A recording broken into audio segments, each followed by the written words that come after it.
Okay, so last One time content in the background. you all decided, hey, you were going to travel throughout the city, you were going to make your way to your destination point, you encountered a few people along the way, making things a little bit harder for you, as you encountered, I believe, a guy and his uncle, across a couple different things. You also encountered some cultists that the Devil's Throne worshippers have been slowly making their way into Tempinski, and things are expanding out whether you like them or not. And, I mean, nothing is going hot yet, but they're just expanding, right? Things are getting bigger than they last were. And beyond that, just, life's getting a little bit more difficult. However, you're heading into the next area,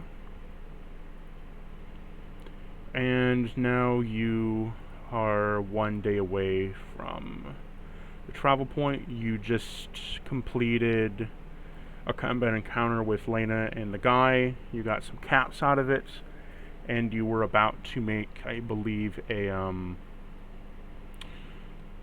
was going to ask you, did you want to make another survival check to keep going through the night, or did you want to rest up here?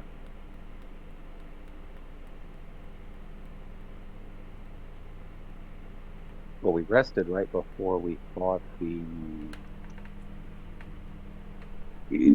Sorry, I thought I was muted for a second. So we rested right before we fought the guy in the roof, because that's when we got robbed. I know that's like been a day Maybe. though, so I was wondering if you wanted to rest again to get like one of your rad pills or anything else back that you get on a daily.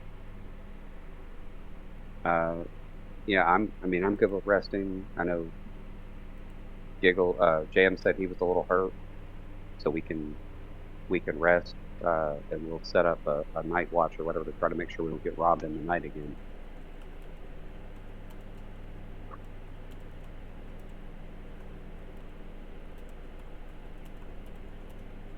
Sounds good to me.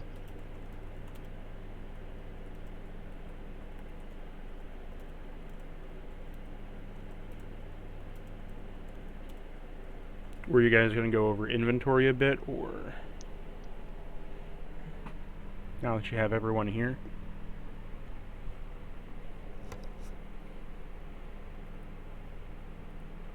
Yeah, does everybody have what they took? Mm-hmm. Just so we make sure we don't like I typed up a little list and put it in there. If we can just kind of make sure we didn't, everybody didn't take 4 stem packs or whatever.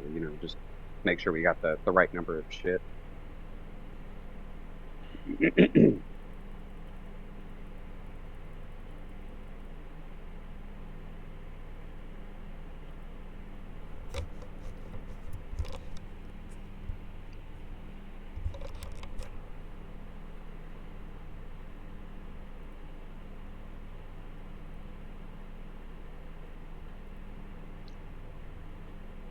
When stuff was available, I told you guys what I took.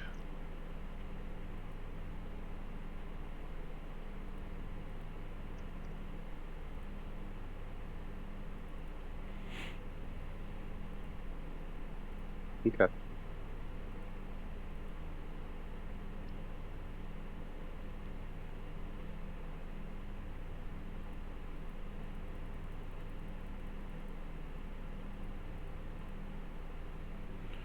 Okay, Does so... does that power armor helmet work? Like if we try to put it on? You can't use it, you don't have training. Gotcha. For you right now, it is just a really heavy fucking helmet. Like, even you don't really have training in power armor. Like, you know of power armor, but you don't have power armor training. Sure. It's, to you, it'd be just like a really heavy helmet, but it'd probably break your neck if you tried to put it on. The thing weighs like a, good 80 to 90 pounds on its own.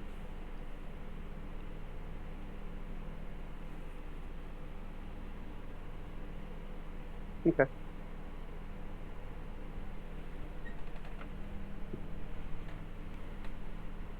just for a little bit of lore. Even the NCR had to reduce a lot of the metal inside of it just to make it like a riot or heavy armor gear for people to use.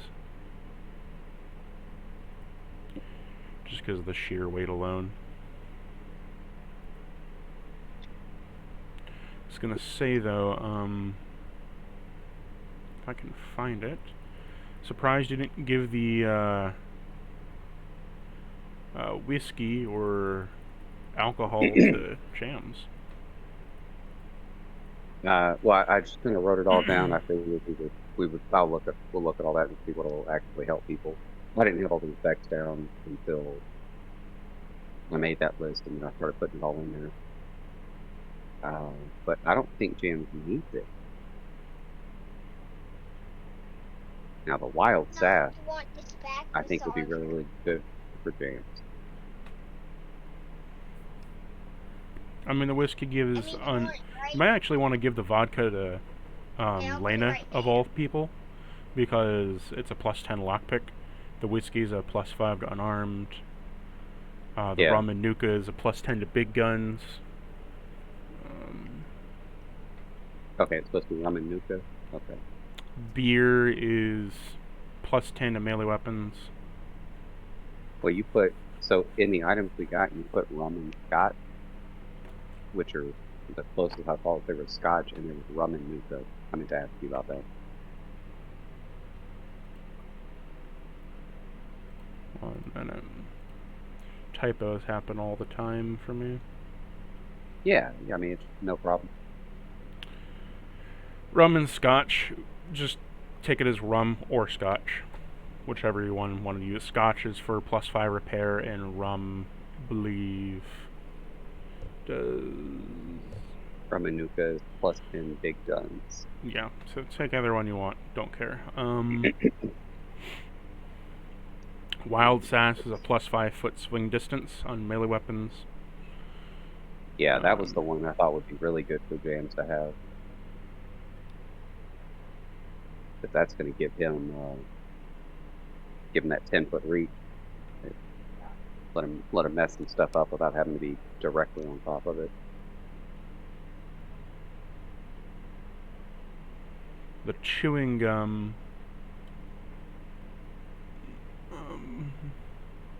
If I see here real quick, I think it's under...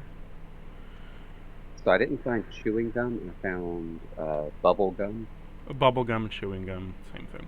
Yeah, yeah, well, that's what I figured. +1 hit point, 1 AP per turn for up to an hour.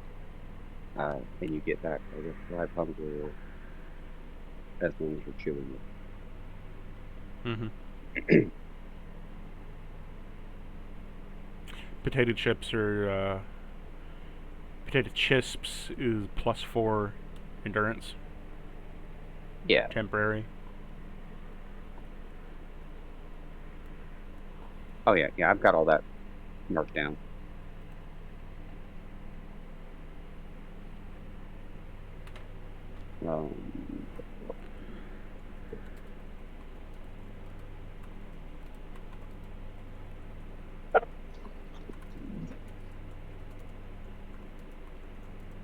Yeah. James, you here? Yep. So I'm going to give you the wild sass. What is it? That.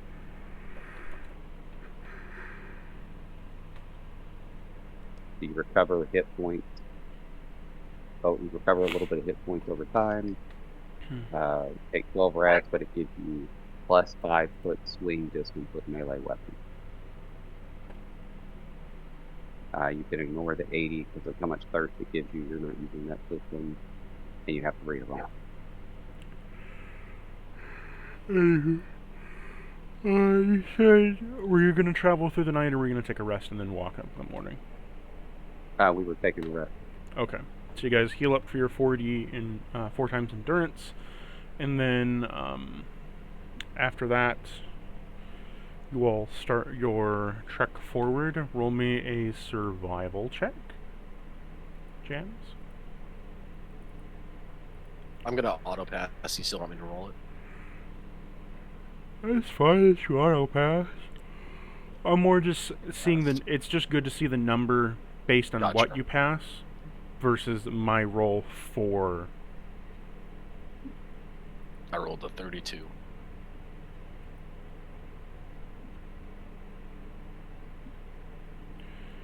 Okay. Continue with your stuff as I set things up.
So, I rolled for your encounter.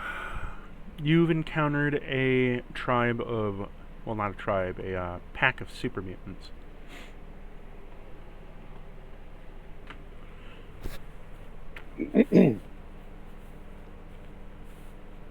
Damn.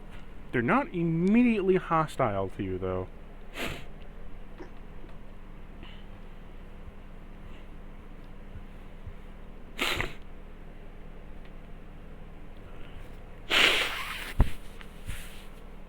Do you want me to talk to them? I was gonna say, James, do you want to try to talk to him? I can try to talk to Maybe them. they'll yeah. trade. As he approaches you, right?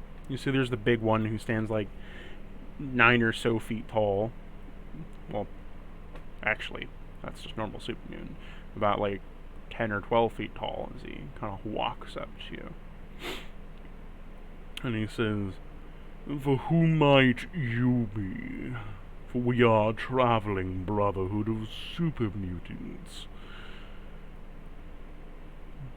We're a traveling band ourselves as well. Ah, very nice. We are traveling through this area. We're coming from the lower part here. From the lower part of Florida. We're up here on a little bit of a scouting mission, you could say. Coming from our dearest home. It's so nice to see a brother up here. Your dearest green brother. Brother of the fallen atom. What is our kinship like up here? We came from the north, so I'm not too sure. Interesting. For I have not encountered another superhuman within this area.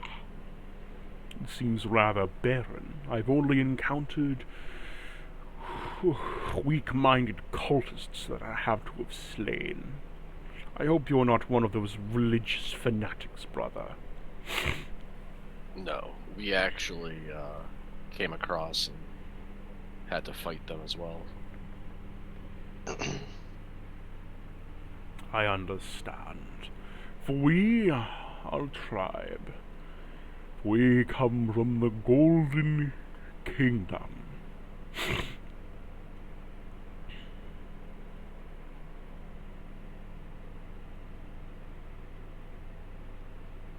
The Golden Kingdom?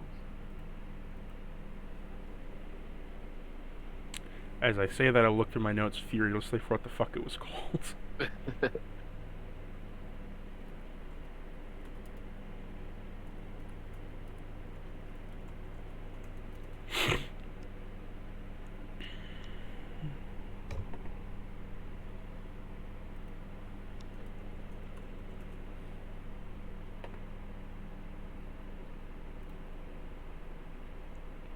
Where do it be?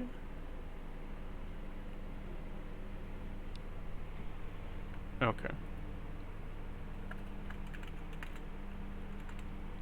We are from Brentonis, a divine kingdom of stone and gold. For we are humanity's last bastion of knights of order. For we have come from within glory to send the heretic of man down, to reclaim him from his righteous path and lead him back on to the new future that awaits him. Shall you join our cause, brother?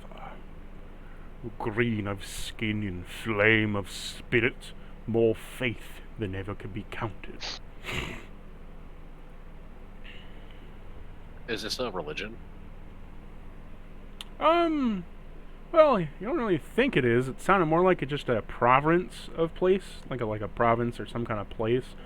But it's starting to sound more like a religion the more you think about it, the wording. But it could just be like, high praise for an area, right? You know what I mean? Yep. The guard glazes his boss, that kind of thing.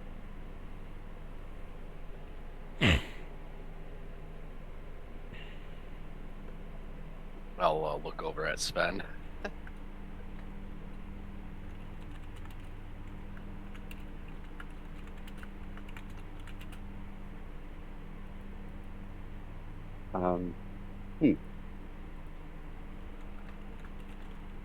So what's your objective there?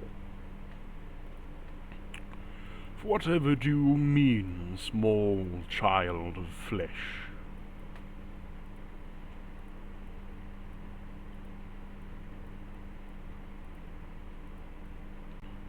Well, you're traveling somewhere. So where are you traveling to?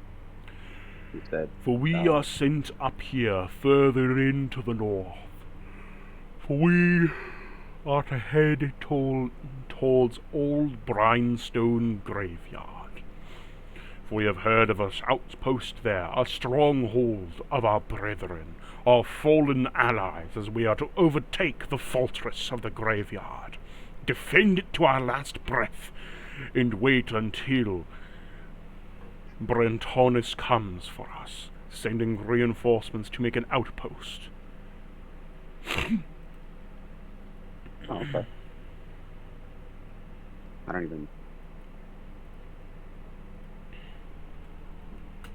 don't know anything about that area. Or a graveyard. Yeah, we haven't come across any graveyards yet.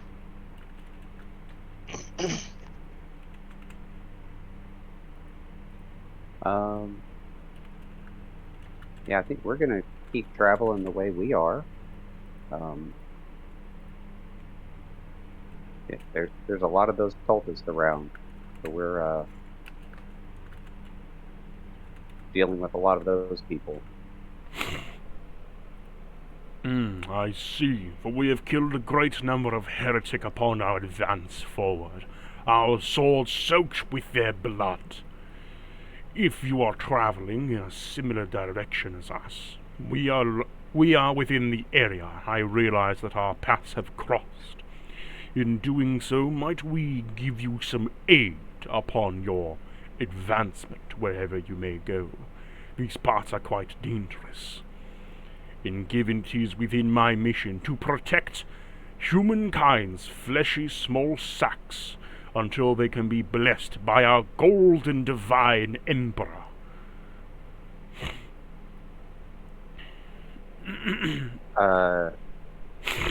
Insight? Insight into what? See if he's being genuine about, like, offering to protect us. And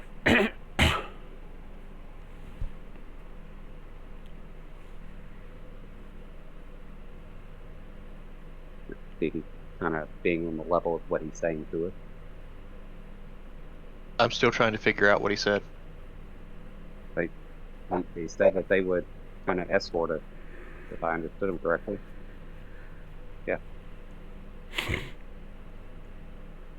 Walk softly, carry a big stick. What was your insight?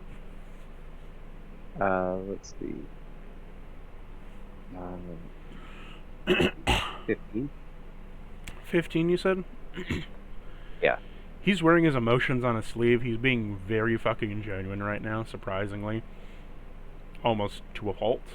What it sounds like is that, he's trying to protect people. He is here to protect, and, his mission is stalwart in that mission.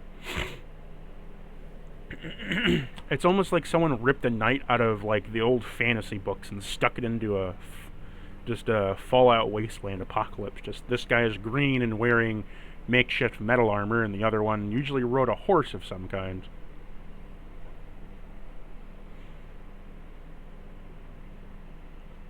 Okay. Yeah, sure. If you want to help us or escort us, you can.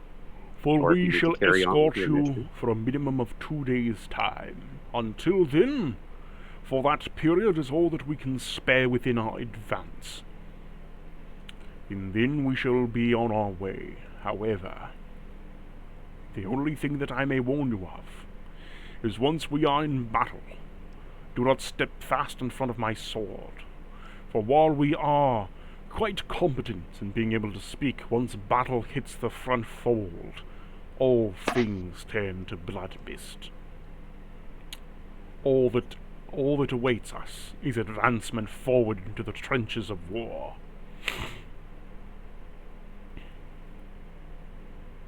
Understood. Very well. Come, my brothers, we shall advance in front of them. For we are the stalwart shield. We are the tower in defense of defiance.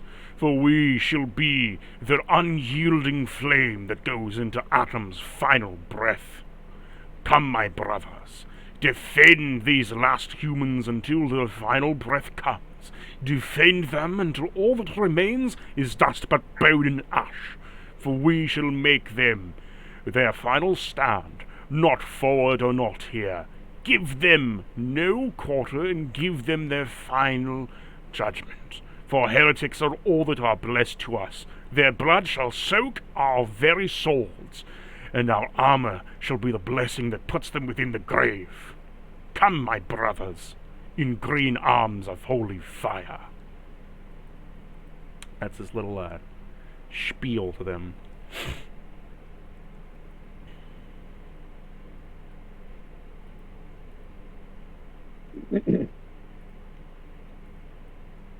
Okay. Yeah, and we proceed to where we were going.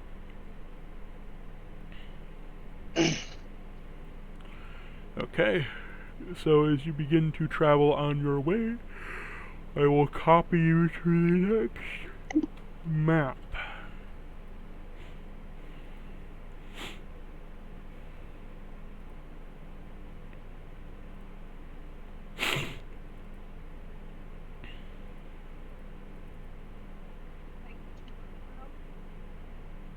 And be like, I don't remember saying it. If I can find it.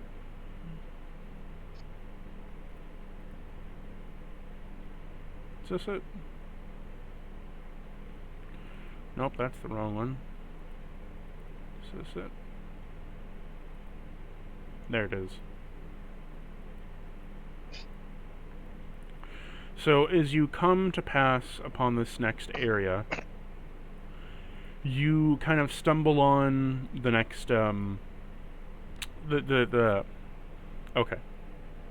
The skyscraper's been to wind out as you come up to another battlefield, as you hear the gunfiring of lasers, plasma, and the roaring thunder of bullets storming past. You see a familiar situation of humans getting pinned down and actually trying to advance. You see beyond you, Sven, since you have the Eagle Eyes perk, you see beyond the cars that there is a gas station of sorts. some kind of parking lot, a bunch of kind of like miscreant buildings, what appears to be like a mom and pop shop, and some kind of like bakery. As they've made a makeshift, they've turned a bus over on its side and made some kind of like little defense position, as there are about 3 sentry bots firing into a crowd consistently, as well as you see there are some robo brains doing something else on the side.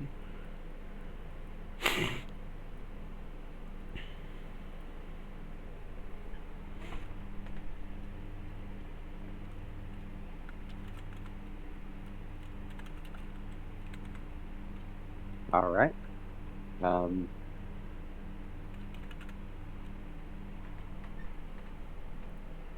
He will advance up to the flipped over bus. Night White Atomic steps forward and says, "My dearest compatriot of flesh, might I have your name so I may know what to call you upon this battlefield?" I am Sven.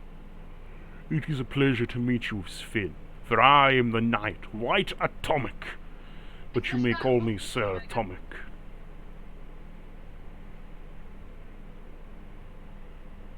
It is good to meet you. "What shall we do to assist you in this endeavor?" All right. I'm looking at the way these are dressed. The guys at the bus look like they're the group we were trying to help, right? Well, you haven't rolled anything yet. You don't really know. You just kind of stumbled into the situation. This is what the situation is. You don't know what anything is going on at the moment. Okay.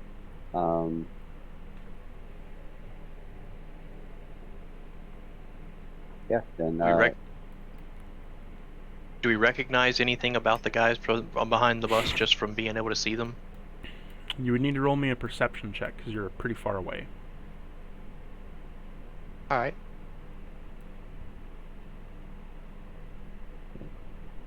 That's 37. You notice that on the back of their uniforms they have a crescent moon with a kind of like a crescent moon, like a blood tear almost, symbolizing the Duskmaul Raiders. So you know that the guys behind the bus are with the Duskmaul Raiders. You can probably assume that's what the guys over here are, vaguely in the distance getting shot at by a sentry bot.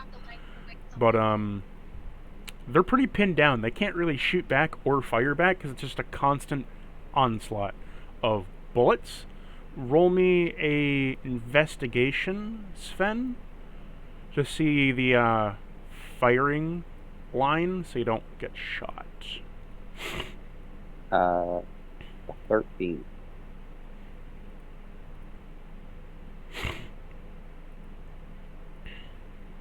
Okay. I will highlight this in pink since pink isn't used for anything else. So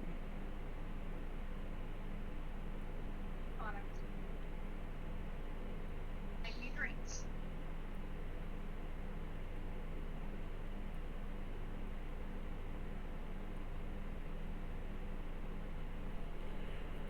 there you go.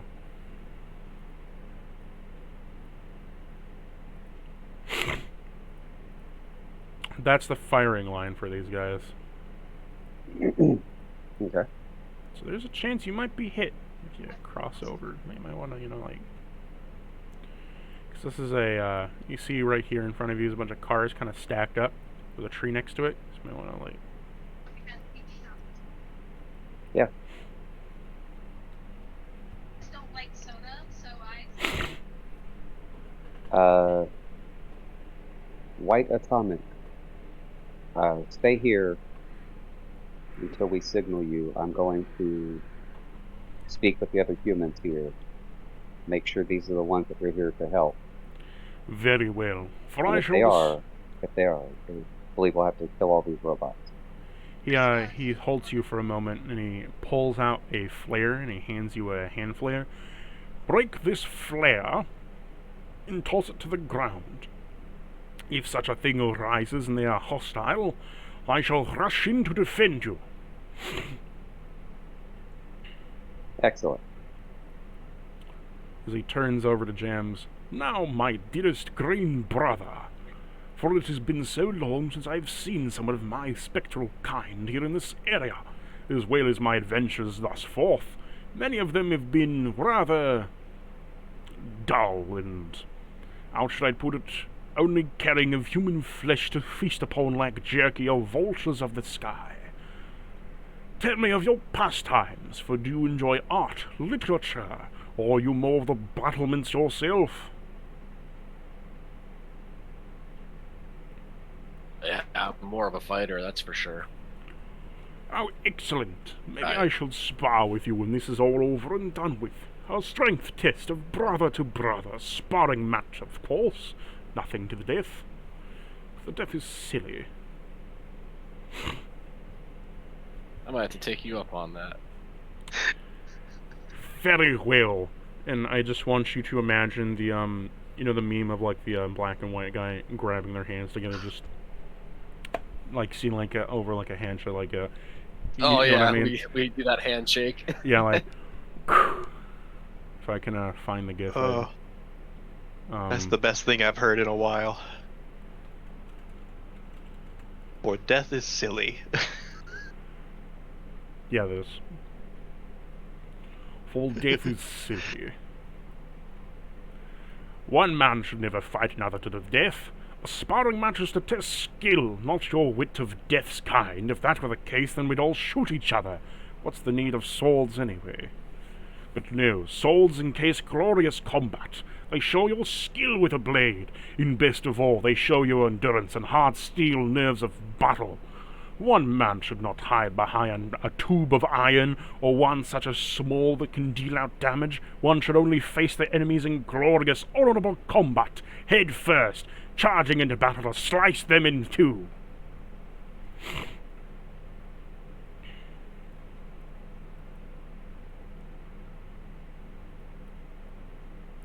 Back to you, Sven.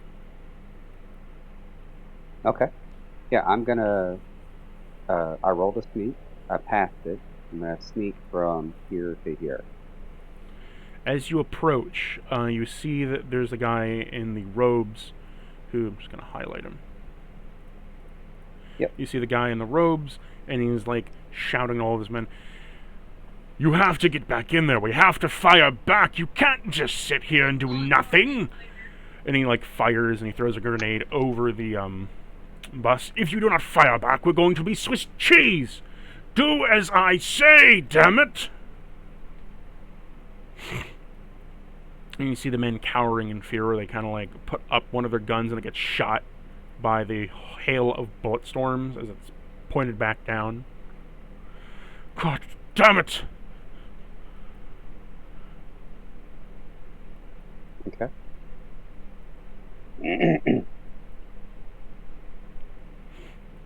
And so I get here, and I, hello there. And I have a weapon kind of trained on him. He immediately turns around with a pistol clicked and says, "What do you want? Who are you? Speak your name first before I crack your skull across the ground." Well, I believe you're here for the, you're here trying to fix the supply line, correct? That would be correct. Who are you? I'm Sergeant Sven. I was sent here by your sergeant to help repair the 5 I need supply some line proof. outpost. Well, I knew what you were doing, and I knew where you were at. That is pretty... For you can hear the gunshots a mile away. You could infer anything that we could be trying to take this back. To what proof do I have that you and my sergeant have actually met?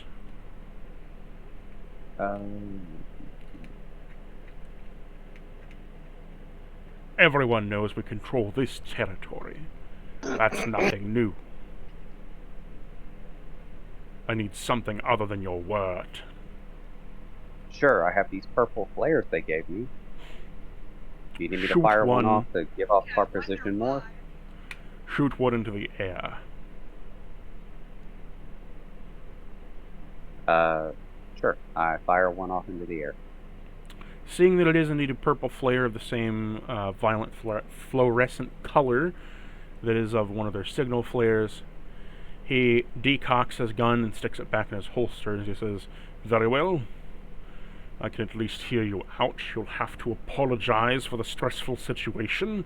We've had a good number of informants come and have to give us bad information. We're in a bit of a crisis here, if you couldn't tell." Yes, so what all is in there? What have you seen? When What you group say, is there? How can I help? he says to you, "Given that you've talked with my sergeant, I will assume that you are here to help with our command structure and our plight with the situation, correct?" Yes, I'm here to restore all of the supply line. "Very well. I'll tell you the story before it began. We've encountered bad information upon bad information. Informants, scouts, messengers coming out saying they are with our group. Verification done, of course, each one becoming more strenuous. It appears as if there is a mole somewhere within our ranks, as each one has fed us bad intel. One ambush after another. One setup, one trap, one lane of death. My men have went from 300 to now nothing. Most of them being killed off within this ambush very here by these robots. We have scouted ahead, we've taken extra chances en route. We have done everything within our military strength and power to make it a safe advancement. However, still someone has given away our position. And worst of all is them," as he points over. "The Volksons have come to my doorstep."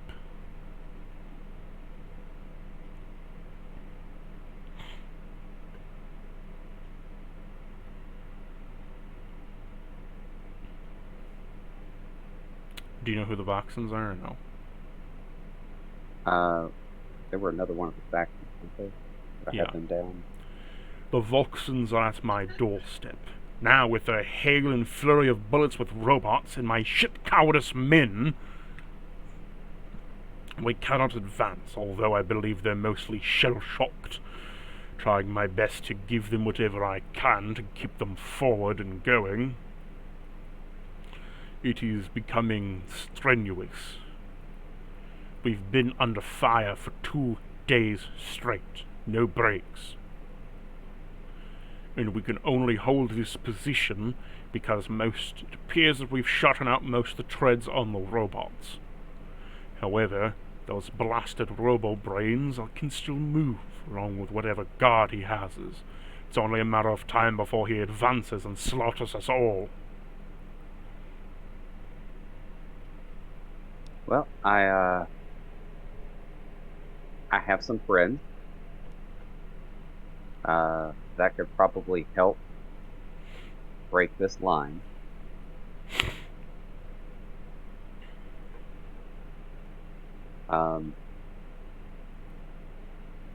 Have you scouted do you have a way to get through there? Maybe we can get around to the side, and then your men can also, we can. That's the thing.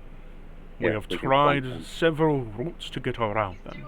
We tried to flank them to the right, sending in men around the long way, back whence we came, around the perimeter, going around to the very right side. We tried to flank them, maybe catch them off guard, set up shop on top of a rooftop and assassinate him.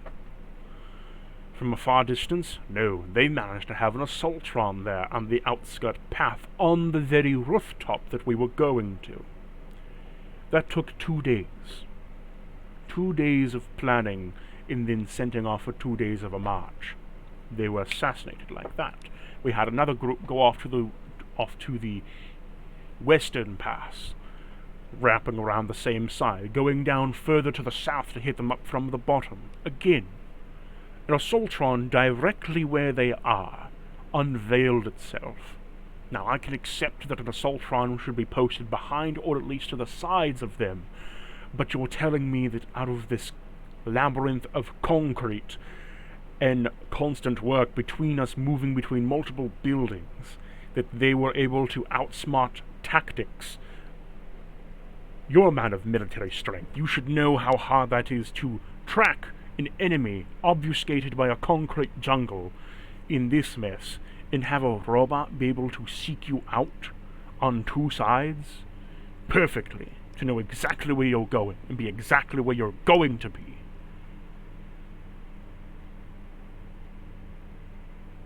Do you have any communications equipment with you? That's the other Or you problem. communicate? We cannot communicate with the outside forces as our radio man was shot and centered to pieces with his radio. That's what makes this all very weird. Just look at the TikToks. We have no communication for them to pack off of. We have no communication for them to intercept, yet they still know all our plans. And it's not like I'm shouting it from the very fucking rooftops here.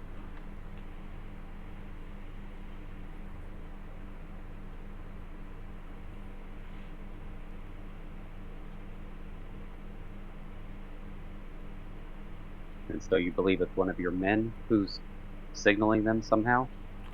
I don't know what it is, whether it was one of my men, but they have magic of some kind, or they're just so advanced that they know every direction for military training. It is beyond my comprehension. That is not me to figure out. My mission, though, pertains me to try. And I have nothing to show for it.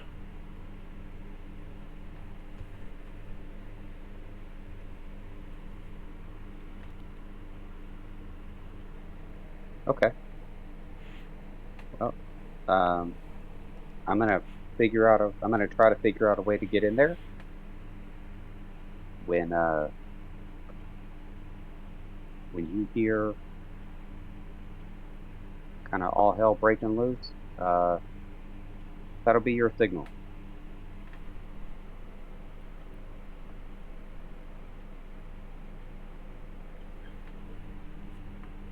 With the enemy knowing what you're doing, I don't really want to say more. Very well.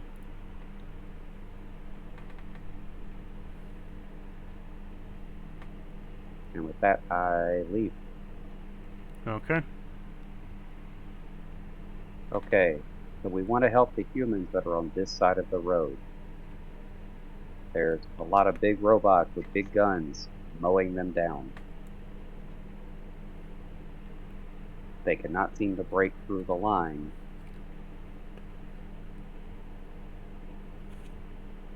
They've tried getting beside them, and every time they make a plan, the enemy seems to know that plan and be there to cut them off and kill them.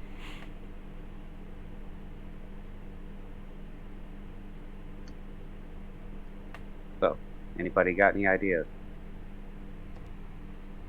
Was that big bunch of grenades we found? Was that pulse grenades or plasma? Plasma. Well, that's unfortunate. The mini nukes. Yeah, white atomic. How far can you throw? For I can throw a great deal of distance. For my throwing hands are quite well. For I am more, however, if you're looking for throwing, I am not the best in my kinship. For that goes to my dearest knave ball bearing. For he is the prime target for throwing. I would say his record for throwing shot put is about 400 feet. Pretty damn good. Well, we have a unstable mini nuke. will help prevent you from having a hangover.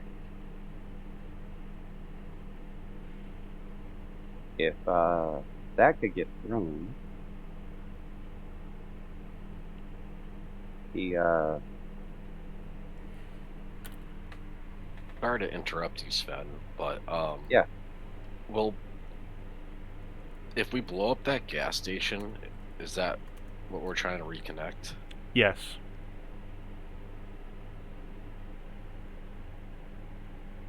well, so if we throw it like over here, though, I don't know. I'm just thinking out loud here. Okay, yeah, that would work. We don't have to. Again, just thinking out loud on how to do this without getting destroyed. He said there's assault drones on some roofs. There's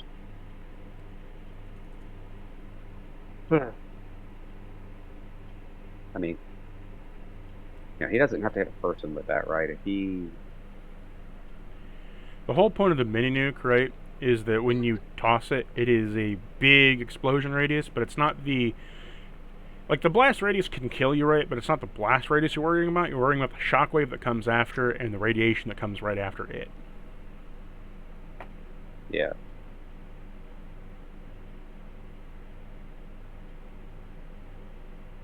So, like, if it was thrown, just as an example, like right here, it would hit all of this shit right here. Maybe. You don't really know. That's the thing, is you've never done a proper calculation for it, and you just don't know.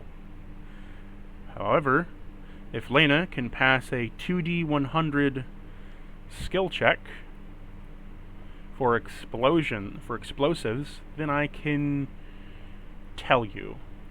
Well, now she's just totally okay. Well, explosives and a radiation check.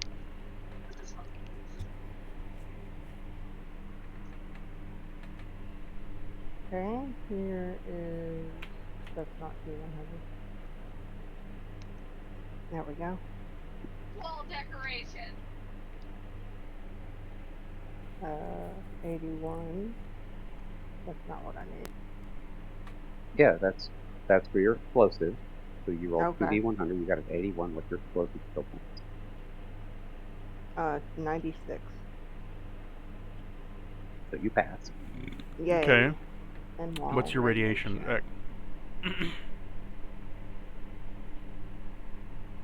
Nat 20. Nat 20. So, Yeah. based upon where you placed it,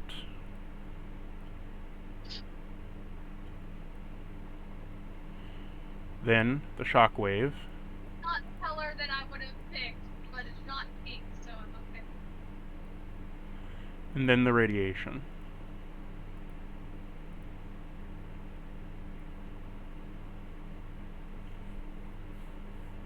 Ooh. So maybe we don't Like- do that. Don't like the look of that.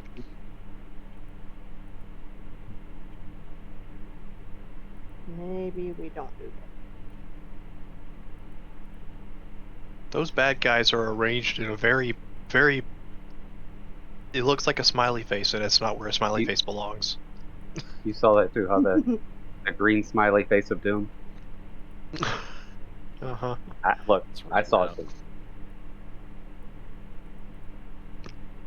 too. Mind you, this is for the critical. Yeah, the one that fucked up. Can I attach these to each other? Let's see.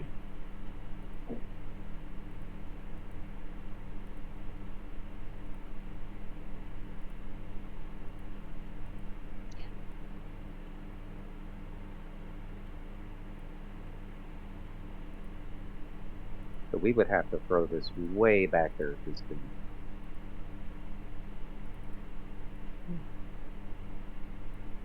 To try to not blow up all this shit on the side. Like, I don't know if this is going to be worth it to do.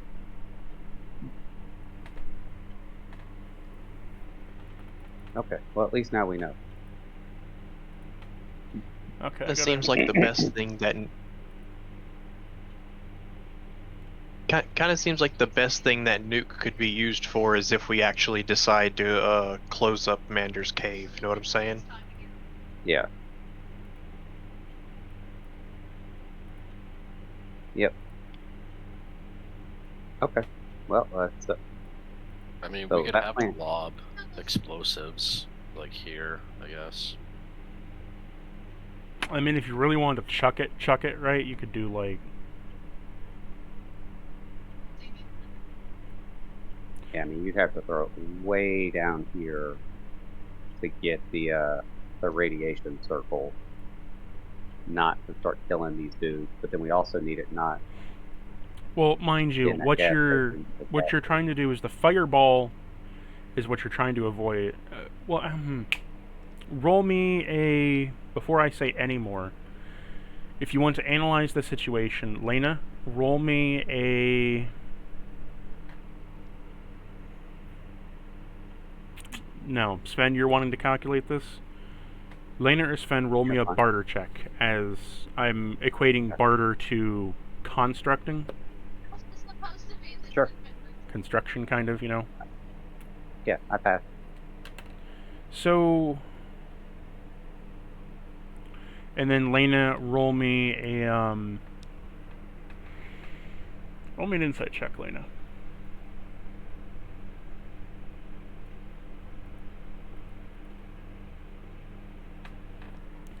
Okay. 22. So with your checks together, so with your knowledge of explosive, Lena, and your knowledge of military and construction, and a bit into the contract work, the fireball is the most damaging thing. The shockwave can break.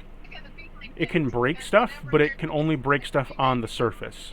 So, if the idea is to preserve the gas that's beneath the gas station, at worst, you're just making a rubble mess for them to clean up, because the fireball isn't actually demolishing anything. And then the Okay. radiation is just, the radiation. High fucking rads. Yeah, for how long? I think About. Roll me radiation check, Lena. Olives on my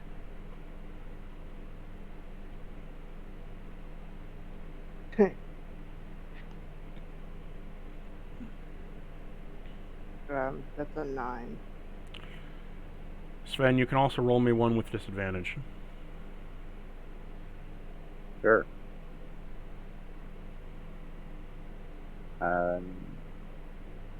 Also, 14. Your 9 and 14 tell you that the radiation would last for about 2 days.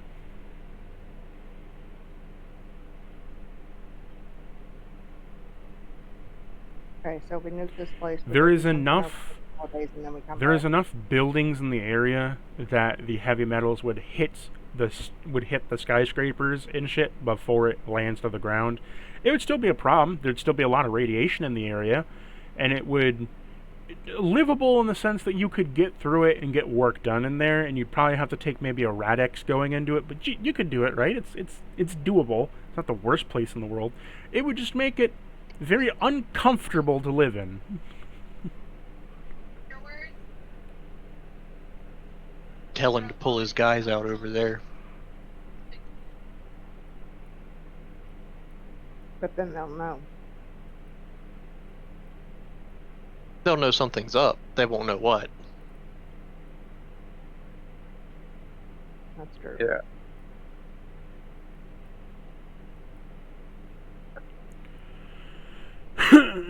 Just gonna hide that for the moment. Okay. So if we do it, we can hit all of these guys without hitting any of this shit here with fireball. So to give you the idea again, the fireball hits mainly the main parking lot. The shockwave would hit the structure, and you can, if you want to calculate, you can calculate it out. I'm gonna need a barter check from you. Well, I'm gonna need 2 barter checks from you, and you're gonna give me the total combined. Does the shockwave include an EMP? No, the shockwave is just pure force, like wind combined with just like the Okay. force of the explosion going off. So my 2 barters, Jack, That was really good. I rolled a 4 and then a 7. For a total of what? See, like, you can message Total of me 11. directly. Barter's a D100. I have 121. Yes, you pass both checks.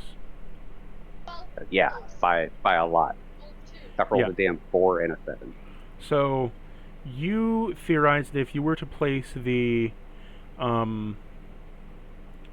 you theorized, based upon the structure of the gas station, that it is an old, it is a old 60s gas station, newly built towards the front end, sorry, towards the late end of the war, where they were using, vertical gas tanks instead of horizontal gas tanks, meaning that if the whole place was to collapse, it wouldn't fuck over the gas tank below it. You have to at least go down about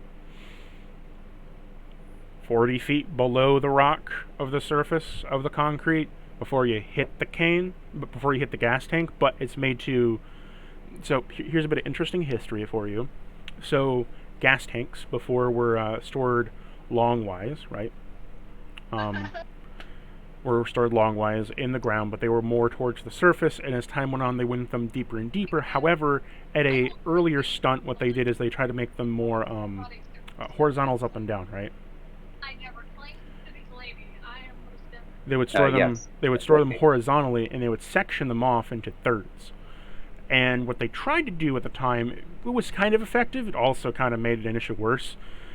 They tried to make it so that if it collapsed, right, if, say, there was an explosion up top, that below the ground, even if it collapsed, it would only crush a quarter or a half or whatever, a third of the gas in it, thinking that if they sectioned it off right, that it would collapse and the pressure inside of it would, like, seal it off with rubble, right? A problem with that is that it's pressurized, so it would still explode in its own way if there was enough pressure falling on top of it at once.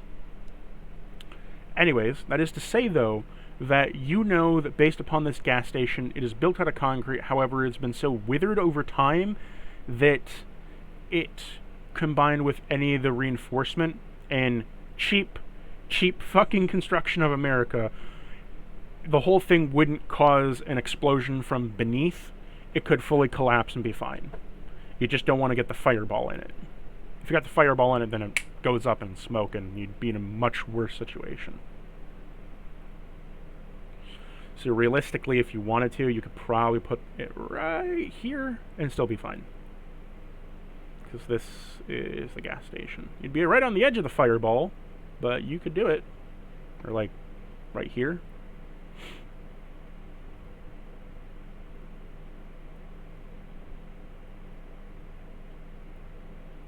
Okay. All right, group vote. Yes or no? Jam. Hell yeah. Virgil. Go for it. All right, Lena. We're talking about throwing the nuke, right? Yep. Yeah. All right. Lena, will you hand the gentleman the unstable one? Wait, they need to move back though. Right. He still has to hand him the thing.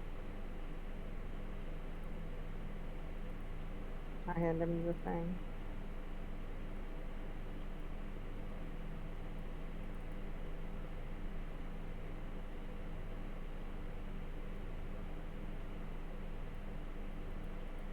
Trying to get this to fucking work. Like, it is like So who are you handing the explosive to? Oh, fuck. Who are you handing the explosive to? withstanding. You said ball bearing, right? On to that person Yeah. and not let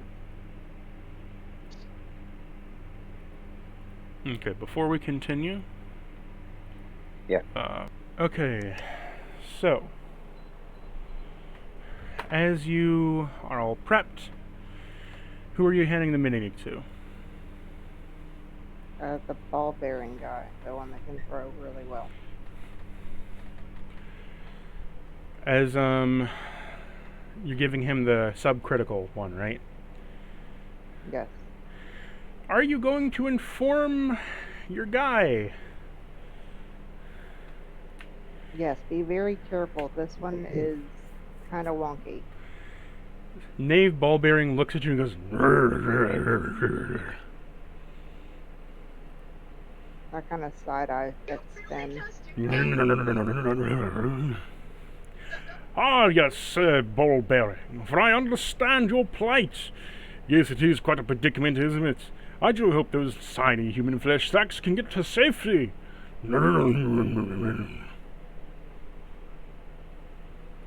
Yeah, I need a minute before you throw it to inform them to run. Yes, he will need a dear minute, Knave Ballbearing. For the throwing shall commence soon, but not right now. We need to aim first, remember? Better to aim than to hit our allies, as it was. And we take a minute and we point off to where we want him and make sure he understands where he's supposed to throw it. He just gives you like a thumbs up. Like, what we've been talking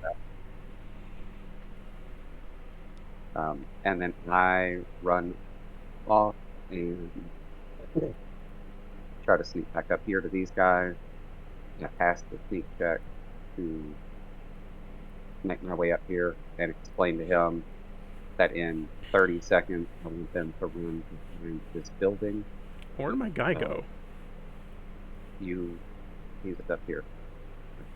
Oh, why was he up I don't here? know who moved him. I think you might have accidentally moved him when you were moving all the borders around. Gotcha. He's the spy. He was sick of this bullshit. He left. Hello there. Get out of here. So you've come back. What's the plan? Due to your apparent intel leak, I cannot tell you the plan. What I can tell you is in about 60 seconds, I want you to meet me behind this little building right here that we are at. Just me, or who else? Bring all your guys. He kind of looks around and is like, I don't know about this, but I'll trust your judgment.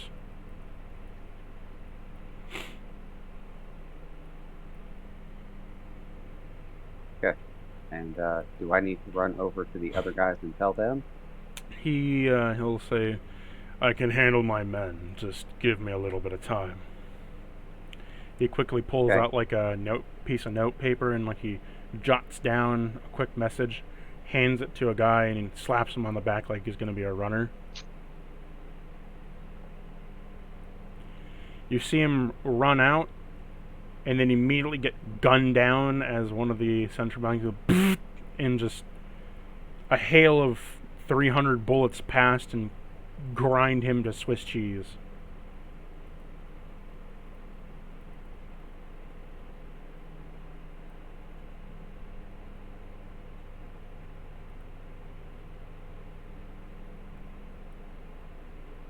Again. I don't.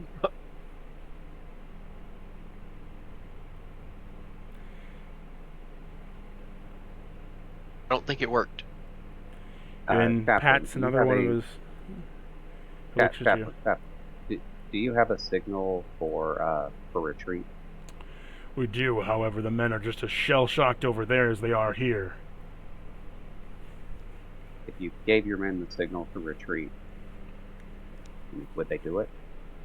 If they saw me, yes.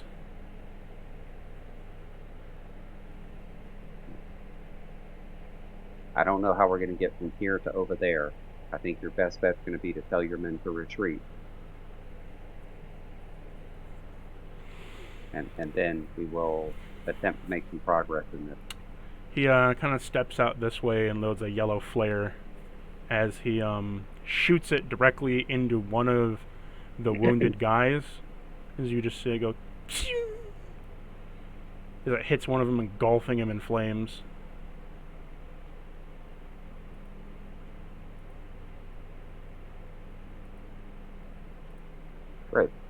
Wow. Run, As it run this engulfs way. him in a yellow flame, the other soldiers look, see the yellow flare, look at him, and just start trying to book it.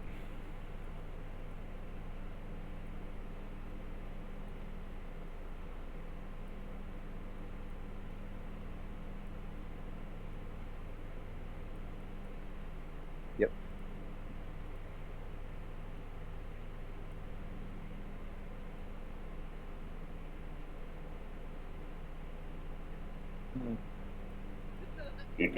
As soon as they get out to a clearing, they begin to scatter off, a little shell-shocked from everything, as 4 of them bite the dust on the way over. 2 of them make it behind the tree.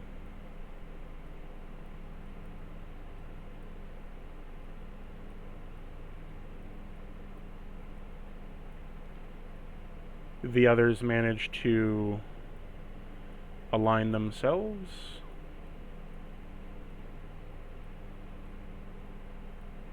And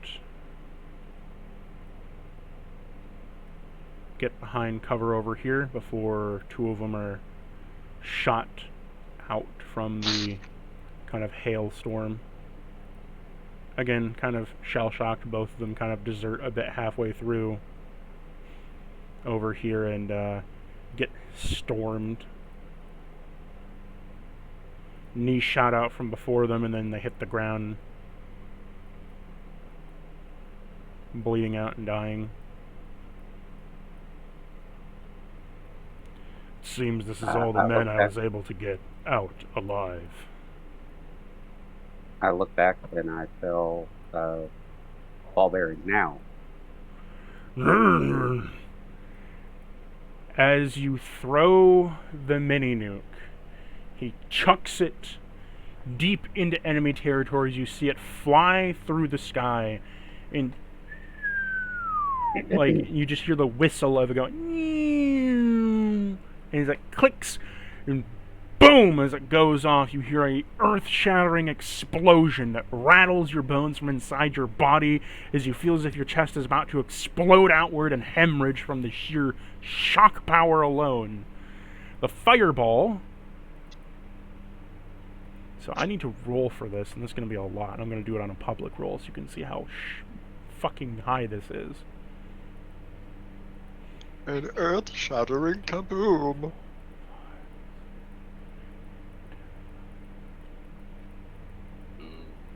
Pretty.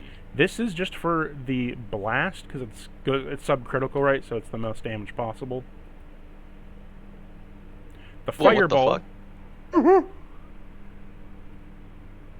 The fireball dealt 942 damage. Wow. The blast radius dealt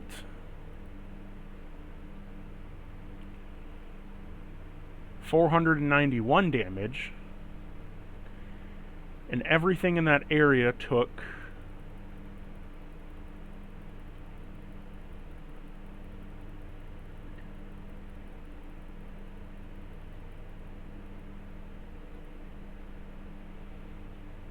God.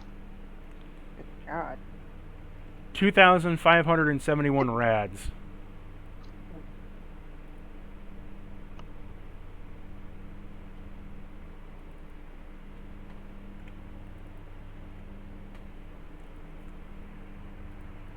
A lot of rads.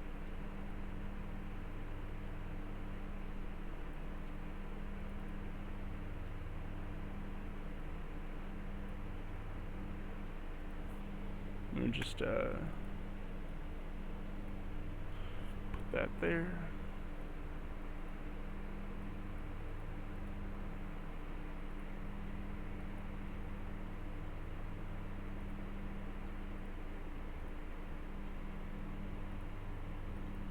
As the whole area is covered with radiation.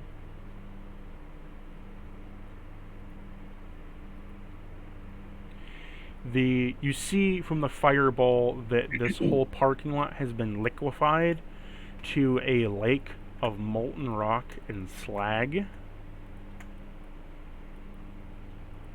the robots, from the sheer force alone, turned into shotgun blasts as they were sent forward and flying into all of the buildings around.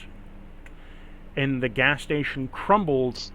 There's no debris of the gas station left behind because the shockwave plus the radiation blew it so far out of radius that it just, again, like a fucking grape shot, blasted into a skyscraper next to it, and the skyscraper just fucking collapsed.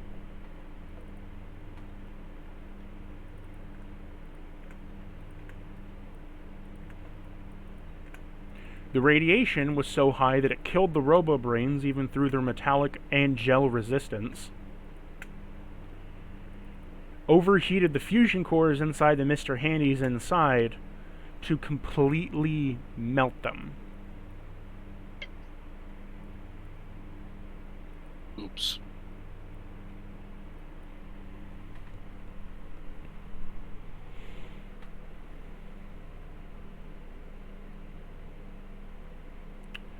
In All right, total, if I add everything up, it's what?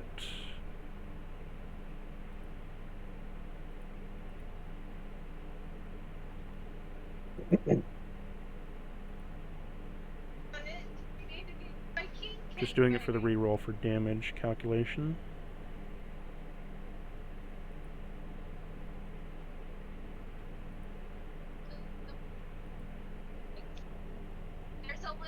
There's a little baby figurine. You dealt 3,998 damage with that mini nuke. That's a lot. Let me go calculate your experience. Person that probably sliced like extra good look.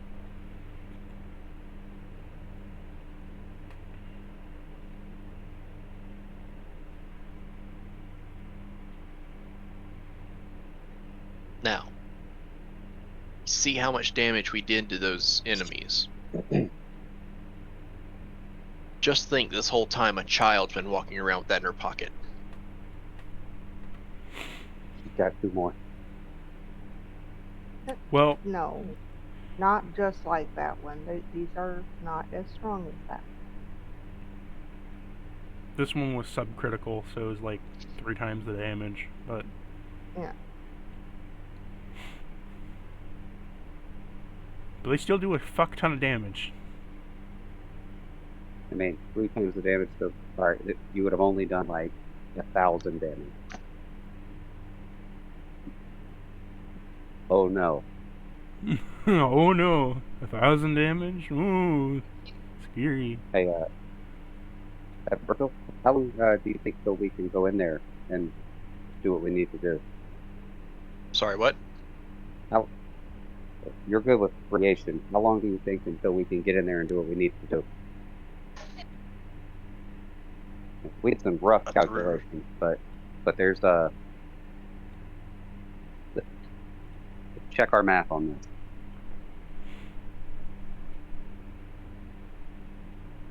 Well,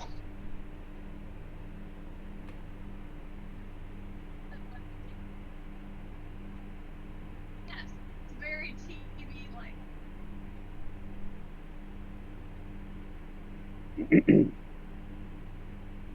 guess I'll throw a radiation check at that.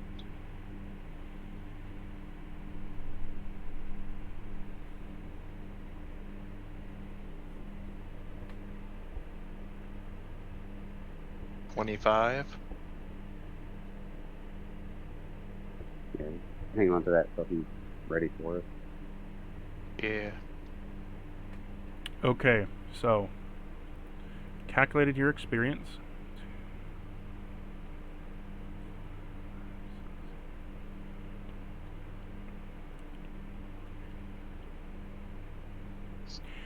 $5,900 experience over 18 sources.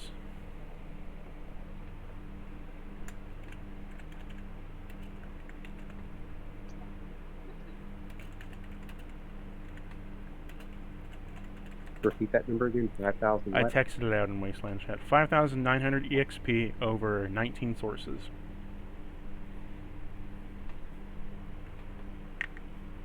Okay. 6,470 if you have Swift Learner 3. 6,470. Yeah. Thank you. So, what were you going to ask for Virgil to do? I want Virgil, after seeing, Lena and I made a guess for how long until it'd be safe to come back into the area. Now that the explosion has happened, I would like Virgil to check the map. Virgil, roll me a radiation check. And a science check. And a medicine I check. rolled a radiation. So 2d100 science, 2d100 medicine, and a radiation check. Alright. My radiation check is 25. Okay. Now what's your 2d100 science? 2d100 science is 101 out of 141 or 144. Okay. Please, math. Yeah. And you said medicine? 2d100 Yes. medicine? Yeah.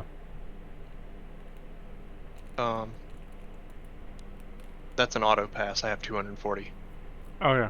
So it is going to take, to make it survivable, it's going to take at least 5 days for the radiation to dissipate to a safe level to go in there. To go in there, you're going to need to be wearing at least a radiation suit plus Rad-X, or be naturally resistant to so much radiation that you can go in there. From there, afterwards, it's going to take about 2 years for the radiation to dissipate. And it's going to take about 5 years for that molten lake of slag to stop being molten. Okay. I convey that to the party. You've essentially created a pit of It fire is. from hell over in that parking lot. Yeah. And we tell the chaplain Yeah, this all of this. It's gonna be a while. So, Could you not no. have I understand the severity of the situation, but this is somehow even worse. No, because in 5 days you can go and fix the gas line. That's 5 days without robots shooting your heads off. I suppose you're correct, but still. I wish there was some better way to have done this than make the whole zone a radiated mess. We could nuke it again. It might, cancel it out. I don't think that works that way.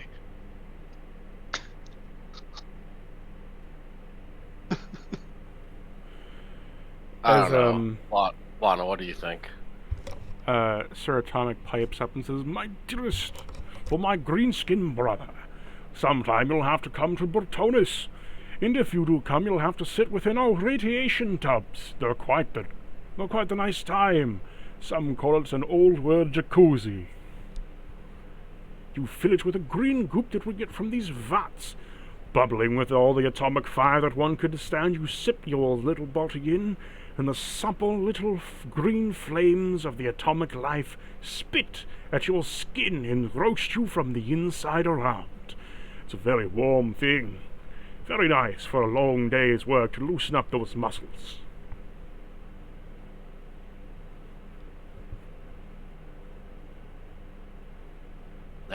I don't know, man.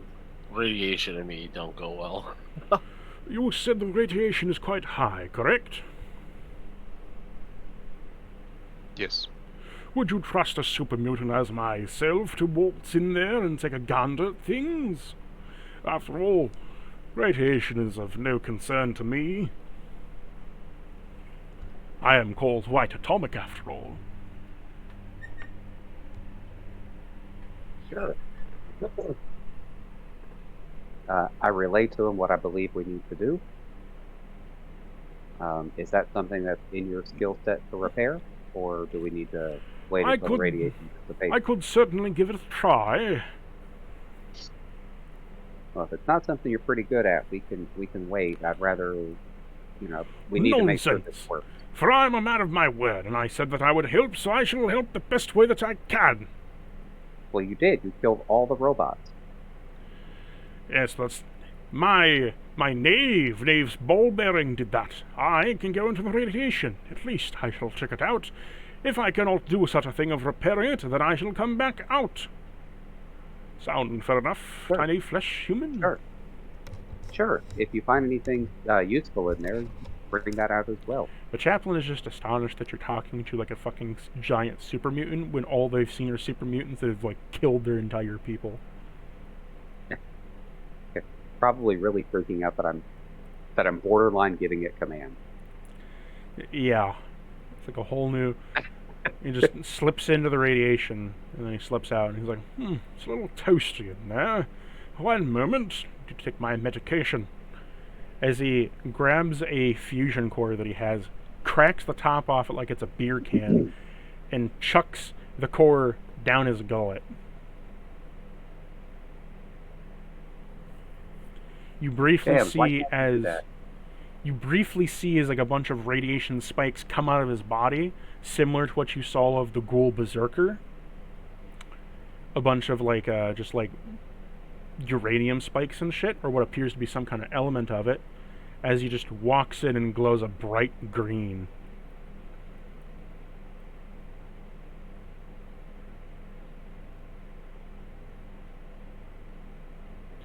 The further and further in you see him go, he just goes from like green to red, orange to like fucking white. Just a glowing white mass.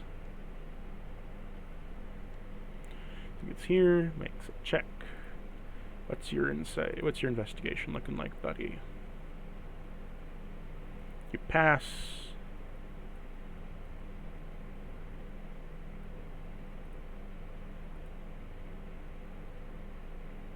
Still passes.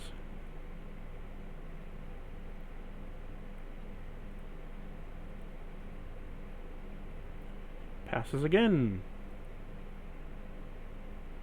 Passes again. Okay, I guess luck of the rolls.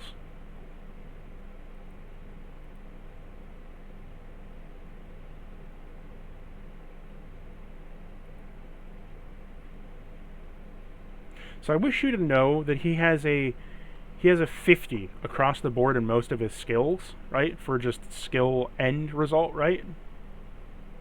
Yeah. He's been getting 20s, 30s, 15s.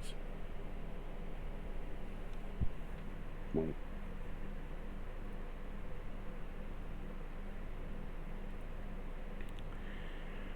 Out of the 12 skill checks that he's done, he failed only one of them as he comes back out and he says, "For I believe I have fixed your gas lines. They shall be resuming in a couple days. The computer needs to recalibrate the gas lines, so that should take about 3 days. Until that point, though, hold out for as long as you can. For I believe that things should be back on the up and up. My only problem is that I would say within about a week's time you'd want to get back in there. It appears there's a leaky gasket that will explode in about a week." All right, and we relay that to the chaplain. We get kind of everybody together. Chaplain, do you have somebody that can fix that, or do we need to stay here and I have fix enough. that for you? I have enough repair skill within my own. I have enough of a repair skill of my own degree to be able to do things like that. I am a man of many works and skills after all. That's what my job is. I'm not some of priestly chaplain like most do. I'm a chaplain of technology. That's good, because the last chaplain got smashed by a bolt. What was his name?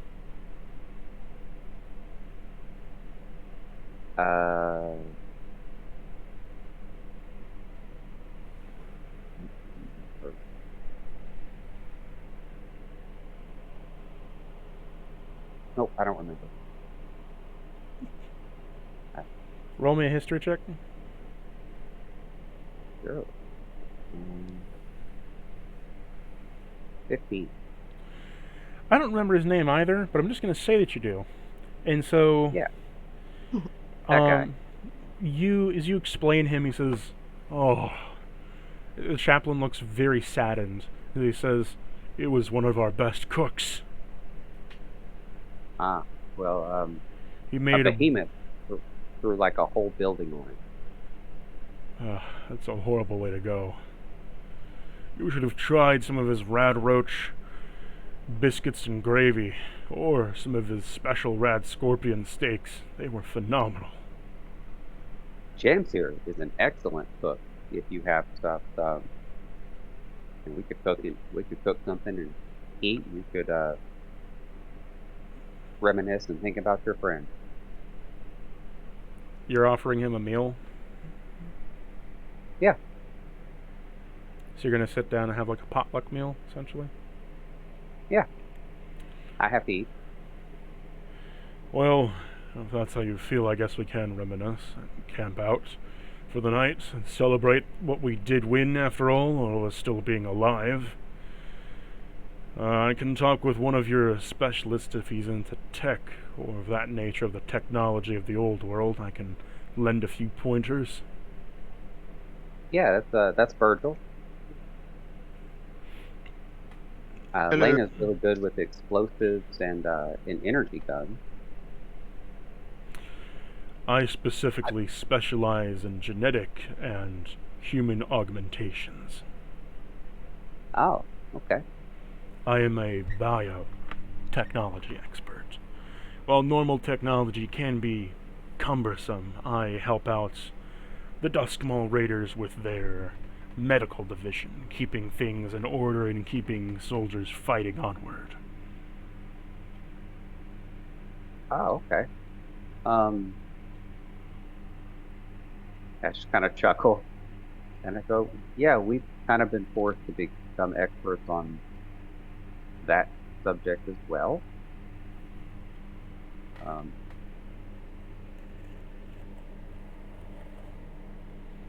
Just so and you're as aware, we- Cactus, What's up? that encounter leveled me, and I took the Bloody Mess perk. What does that do again? +2 damage and a more violent death.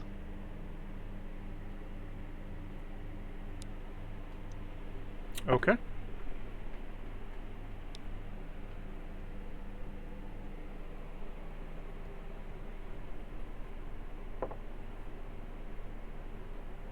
The more violent death part is just like an add-on, like they'll usually explode or for some fucking reason just emulsify for whatever reason, even if you didn't have plasma. Right. Anybody else level I up? always take that perk in the game. Yeah, I'm working on what my perk is going to be. What about you, James? Did you level up? No. You don't have another perk you can choose? Not yet. Next level. Gotcha. What about you, Lena? I got a couple thousand to go. Okay. Got 15, about 2,500. And I had a piece of paper somewhere that I had planned out my perks, but I don't know what I did with it. As you settle down for the night, as the evening slowly rolls over the horizon and the crackle of radiation and green fire is off in the distance, like the aurora borealis of the old world, except this time it's on a gas station in the middle of a concrete jungle, you begin to reminisce and tell stories. We shall go to each person individually, starting with Jams. Oh man. Gems, what do you want to do tonight? Do you want to... I will give you 3 things each that you can do tonight. Do you want to, like, stay with the party and chat with people? Do you want to, like, learn some... Like what do you want to do?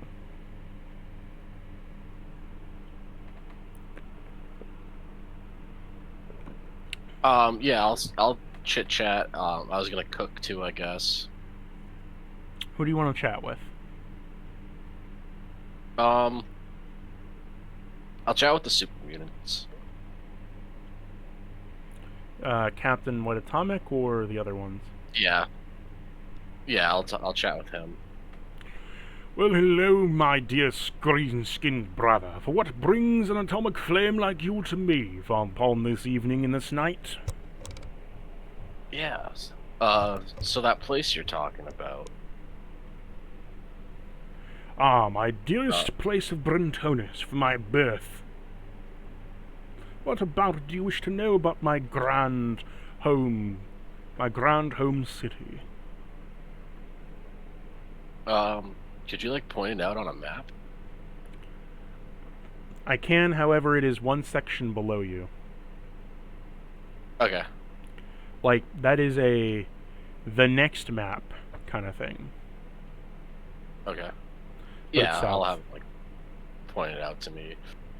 He points it out on. He kind of like brings out like an atlas map, and he kind of points to it.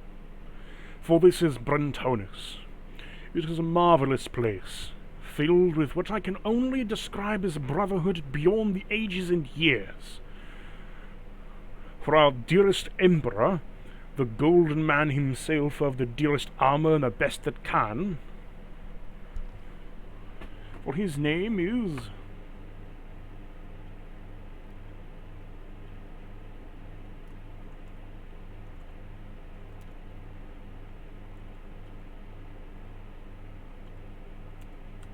Sigus.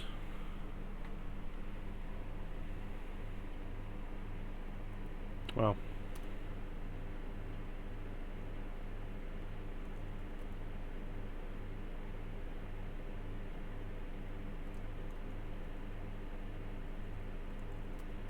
Sigus von Imperius.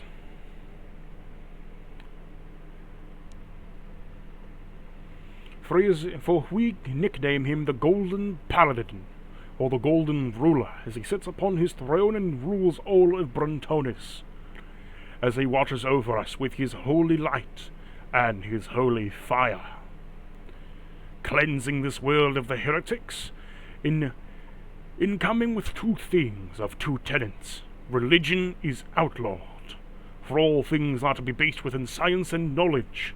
And secondly, anyone who upholds religion shall be crucified, slandered, and killed.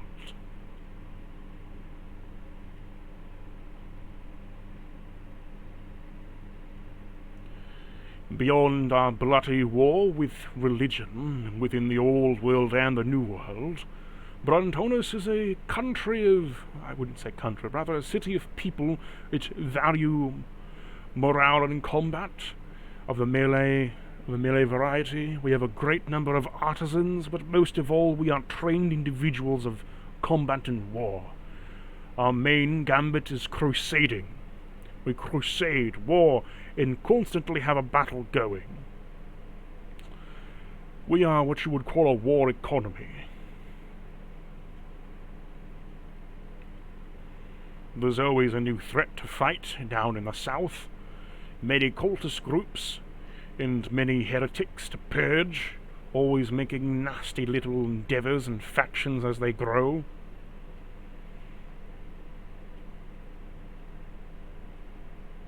What interests you about the city of Brentonus specifically?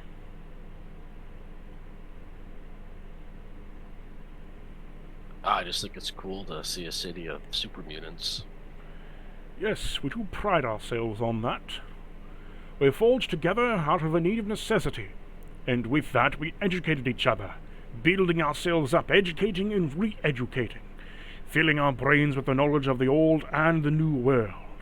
For we have stumbled upon the tomes of our great ancestors that spoke of dragons, horrible winged creatures that flew across the sky, but they slayed them, beast in style, with sword in hand.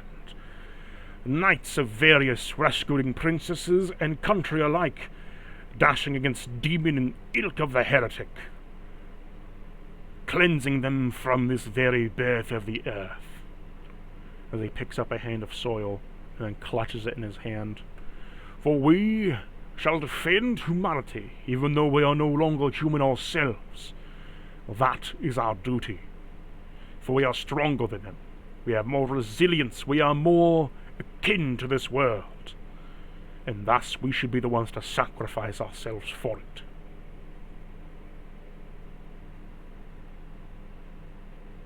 Very noble.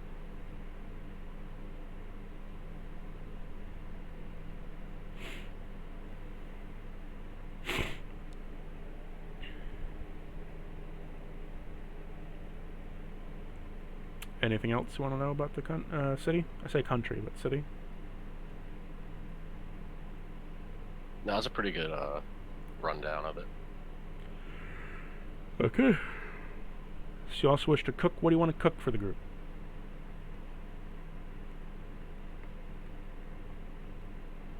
I don't know, I was just picturing myself just being the cook.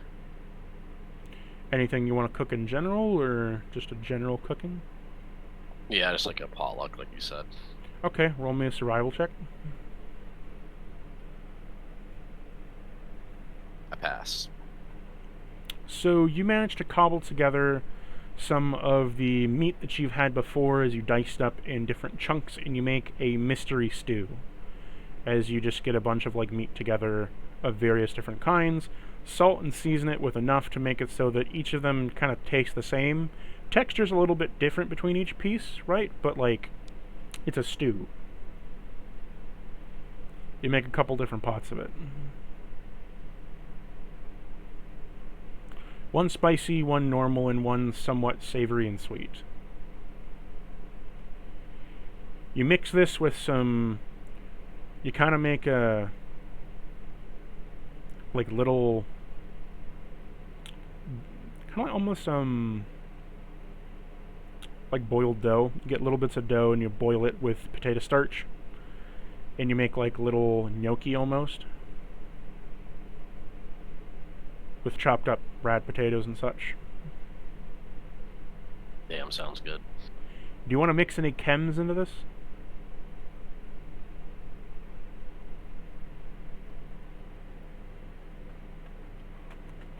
No. Do you want to mix any alcohol into this? What do you think, Sven? What if you mix some radix into it? Do we have radix? I have 5 of them. Oh.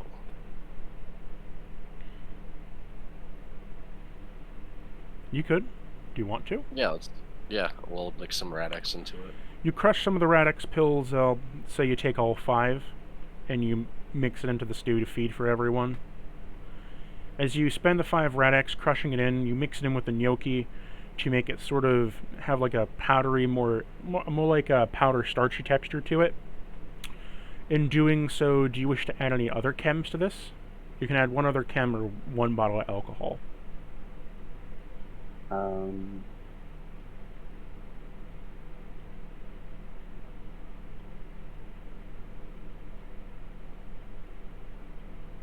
I don't really have anything else. Somebody else would have to give up something. Like, I mean, I guess I've got a bottle of alcohol. I mean, you guys have a lot of different chems and stuff. Yeah, but I don't have any of them. I'm not the one carrying them. Those are on somebody else's sheet. I don't remember what we have. Could add like a Buffo, Nuka-Cola, a Jet, a Stim Pack, healing powder.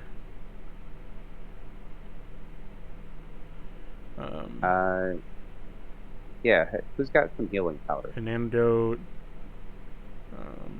Radaway.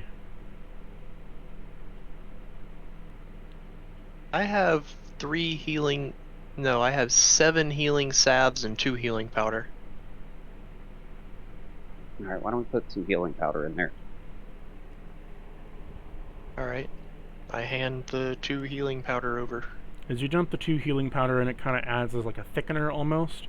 Adding this, I imagine you add a couple other fruits to kind of sweeten it up a little bit so it doesn't become too chalky. To kind of like mask a bit of the taste under an undertone. After all is said and done, you have created a new type of stew. A medicated stew. Can I have you roll me a 2d100 survival check? James?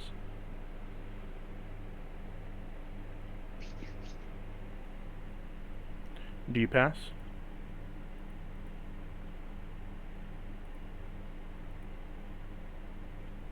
I do.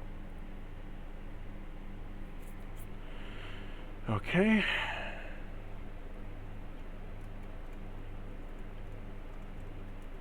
Gonna type this out real quick. I'm also gonna unpause. So, upon cooking this for everybody, you make bowls of noodle-like soup. So, what noodle-like soup does is when drank, you gain a shield of, a rad shield of 45 rads, and every 5 rads that you block, you heal 1d6 HP. When drank, it can also act as a weak rad away, healing 15 rads on the spot with no healing. So either you drink it for the rad away effect, or you drink it for the rad-x effect. Due to it being cooked low and slow by a good cook, it is now considered a preserved food and it won't spoil. You've gained 3 new recipes also, or 3 new kinds of recipes as well. Jams. A rad stew, healing stew, and chem stew. Rad stew just being that you can make a rad-x stew, or basically you can make a stew like by combining 5 rad-x into it. You can either make it block 10 rads or heal 5 rads. I'm gonna bump that up, blocking 15 rads or heal 5 rads. Recipe: heal stew by combining the healing item and some kind of heal. You get a heal bonus for 10 HP for the day. And then for the chems, you can combine 2 chems into a stew to gain their effects in a drinkable form, cutting the addiction by half, but if you get a bad roll, it will fuck the stew.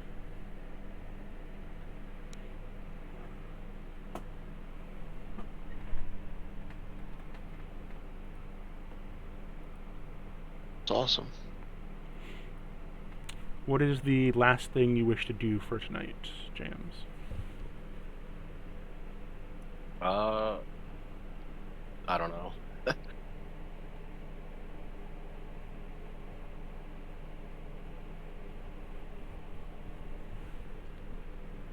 You said you wanted to have a spar with the knight?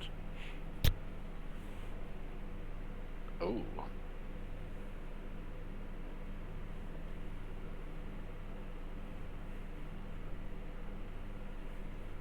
Yeah, do it. Yeah, let's do that. Okay. What is your endurance? 11. Okay, he barely nudges you out by a 15. Barely.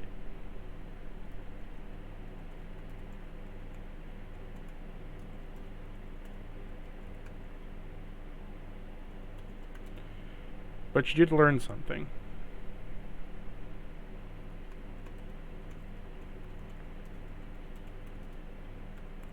Oh. Once again, I'm going to pause, more typing. Unpause. So, you have learned combat maneuvers, Jams. Okay. So, combat maneuvers is by sparring with him, you learn 3 combat maneuvers. By sacrificing your armor condition, you can pull off combat maneuvers. So you have swift kick, side strike, and rushing bash.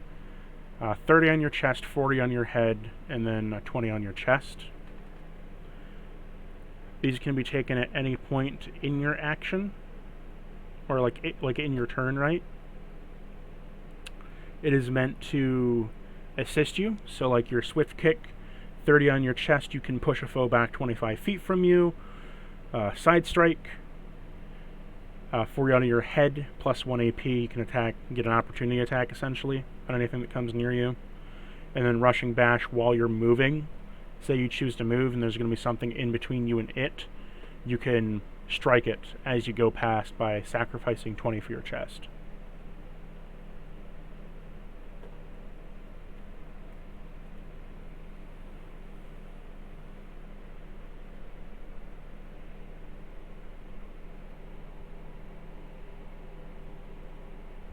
Make sense? Yep. So that ends your turn, Jams. Lena, what would you like to do?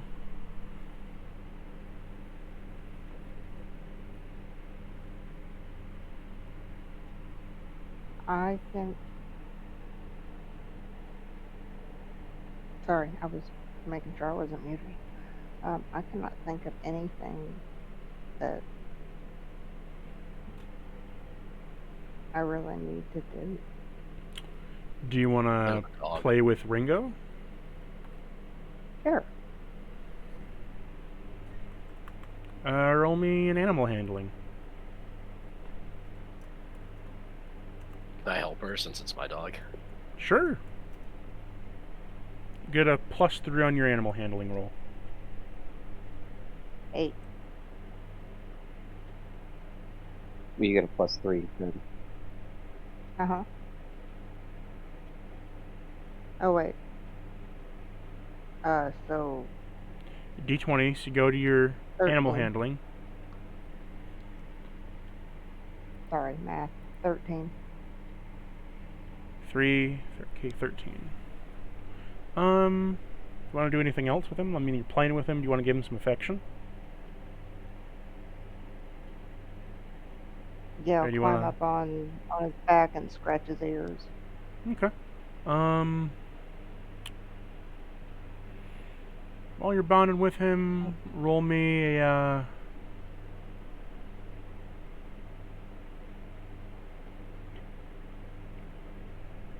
I don't know.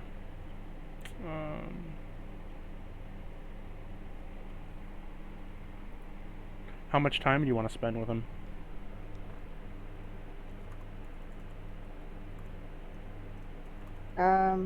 I'll probably hang out with him for the rest of the evening, just like tossing a stick or a ball or something, and just chilling with him.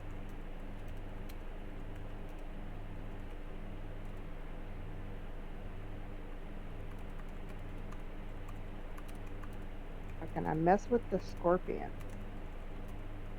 Roll me an animal handling check. What else? What can go wrong? 11. Do I still get the 3 from Jams? Yeah. So 14.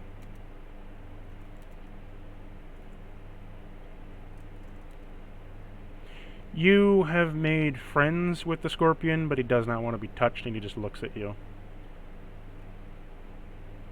I respect that.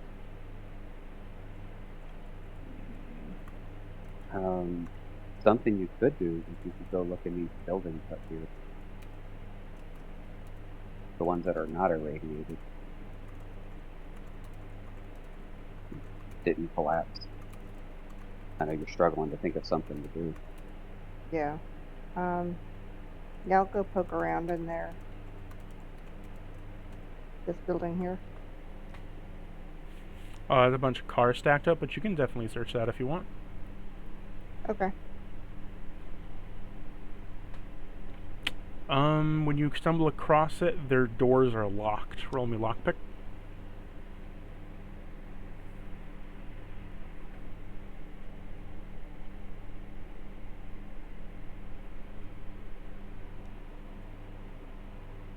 Nine. I have 233 skill points. So you're fishing for crit. Yeah. Okay.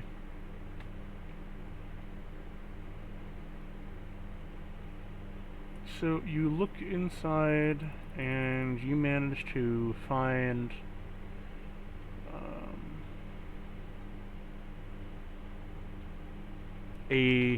on the first trunk you find a cooler of Nuka-Cola.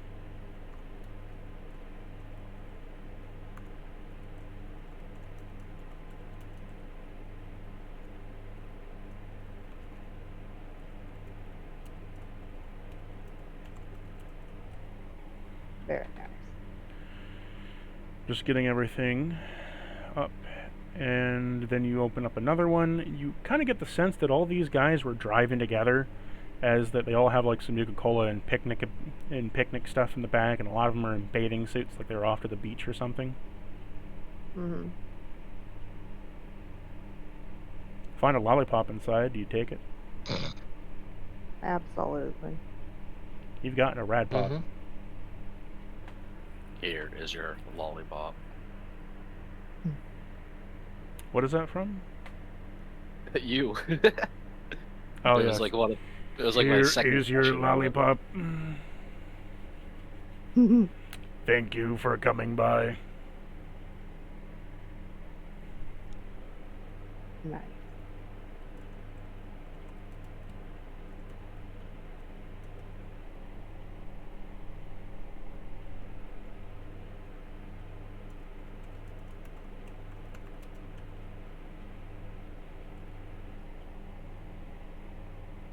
Okay. So out of your time, you have gotten 2 combat maneuvers with the dog.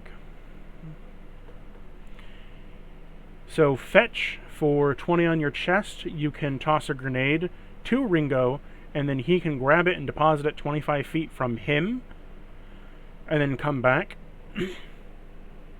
depositing it wherever you want, 25 feet from him. You also got cavalry, where for 10 chest you can now ride Ringo into battle like a horse, adding his movement to your own. Oh, yes. In the Nuka chests, you find 15 Nuka-Cola, 15 Quantum Nuka-Cola, 15 Nuka Quartz, and 2 Nuka Victories. Wow. To remind you what those do, Nuka-Cola is temp HP, Quantum is AP regen, Quartz is AP regen with Dark Vision, and Victory is a 10 AP burst for 4 AP regen after.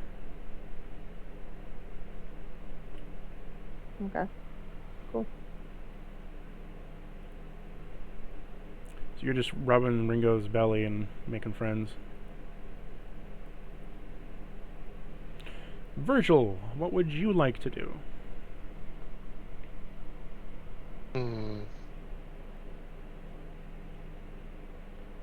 Well,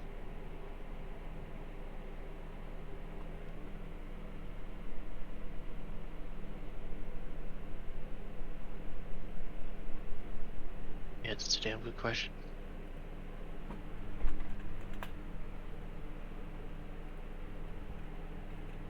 I guess I'll talk to their technical guy. So what's your name then, son? My name is Virgil. It's a pleasure to meet you. So what brings you over to my quarters, Virgil? Heard you mention something about technology. That's where I specialize.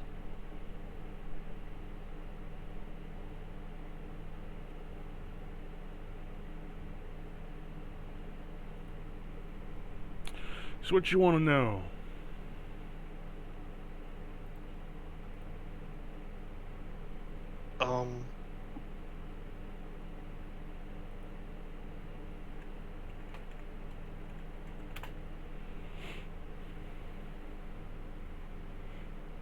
I didn't think that far ahead. Now I don't know what to ask him.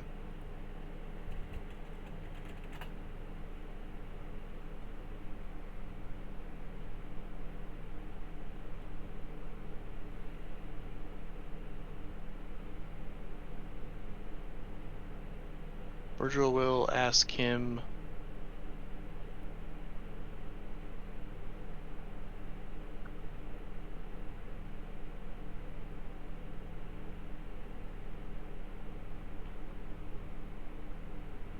for finer details in general in the areas that he's weak in.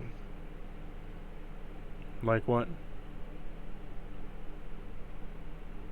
Like robotics. that you're weak in robotics? Yes. Had a hard time reprogramming those salesman robots. So he says, well, I can kind of help you in robotics. I'll do the best that I can. So you spend some time on that as you gain a...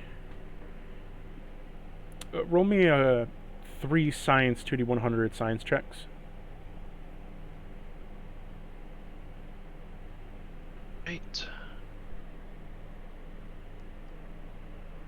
That's 114. Wait, what is my science right now?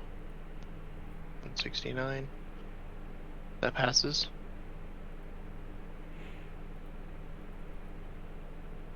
That passes. So all 3 pass? And all 3 pass. Okay.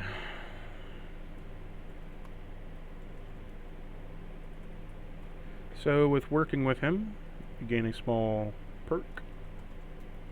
Oh.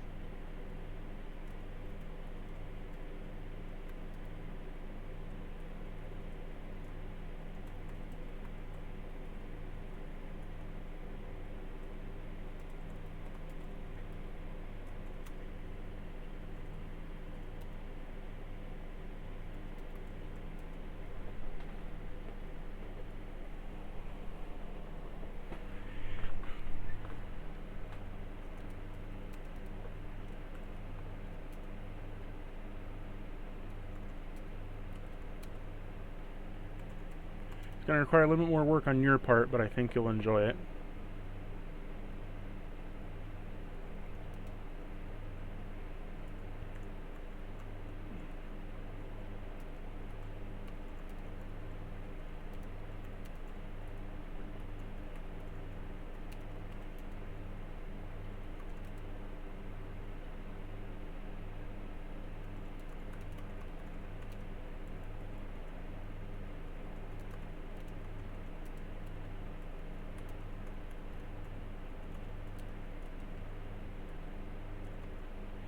If I remember currently, which robots you've hacked to Mr. Handy, right? Yes. Mostly, if not completely, just Mr. Handy. Oh, no, Mr. Silvereye as well. Mostly Mr. Handy, but How many also Mr. Handys did you hack? I think it was 4 or 5 during that round.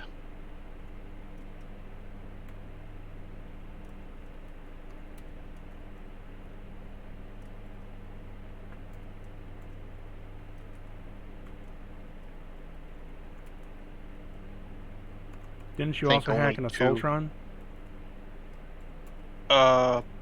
I repaired an Assaultron. I hacked the Sentry that is Mr. Silvereye. Yeah. I think only about 2 or 3 of those Mr. Handys were actually successful, though.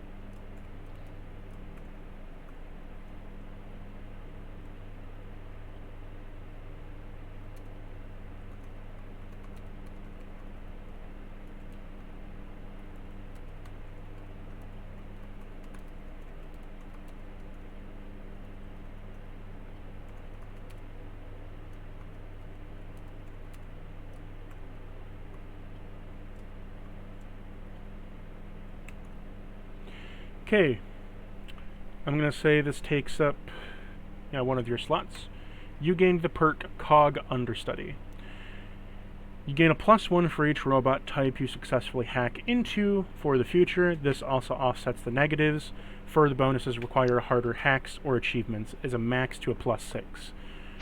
Based on the type of robot, your Mr. Handy's at a +4, Sentrybot a +1, Assaultron a +0, and an iBot a +0, and a BrainBot +0.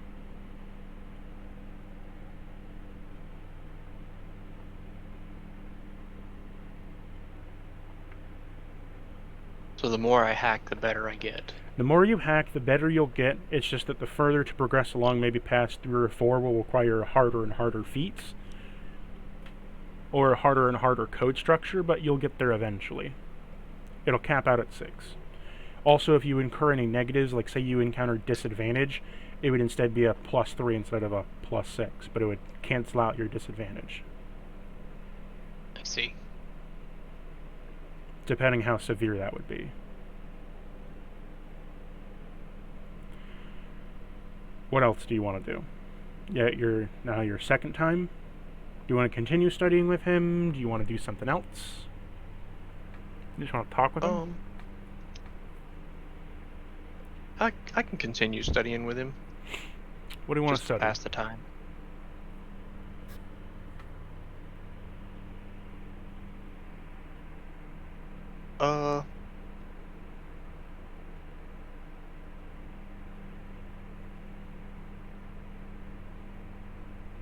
Genetic mutations.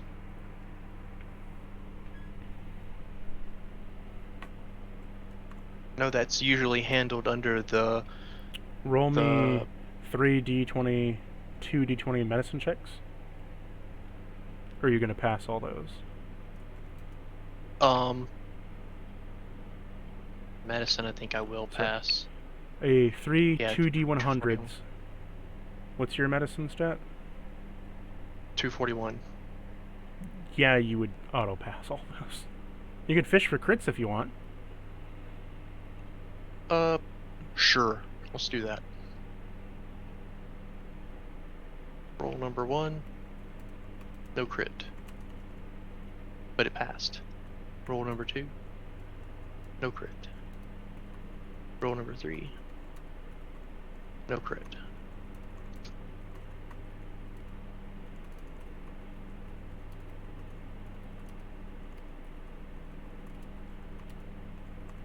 What do I need to crit? Like a 5 or 10? Yeah. 10. It's 10.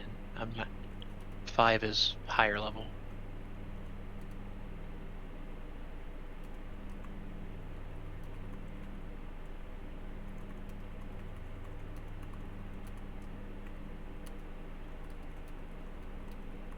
Luck 3.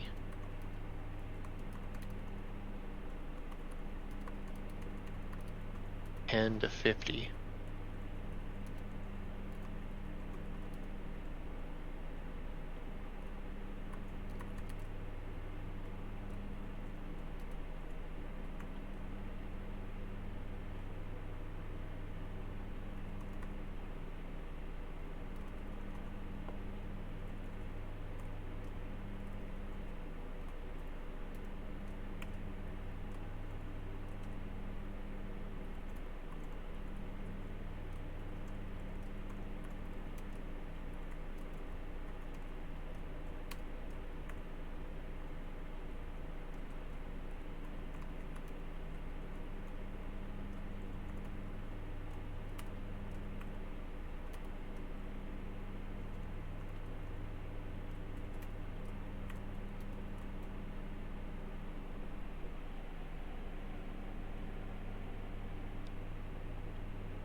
So, as you want to learn more about bioscience and all of the stuff of that, you gained another working perk.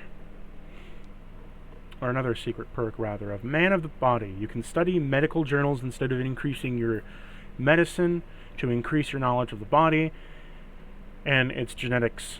Each study session gives you a +1 and is done on rests at the nighttime. Every night that you study, you only recover 1/4 of your HP. So instead of your endurance times 4, it's just your endurance number once. Whatever that is. On nights that I study.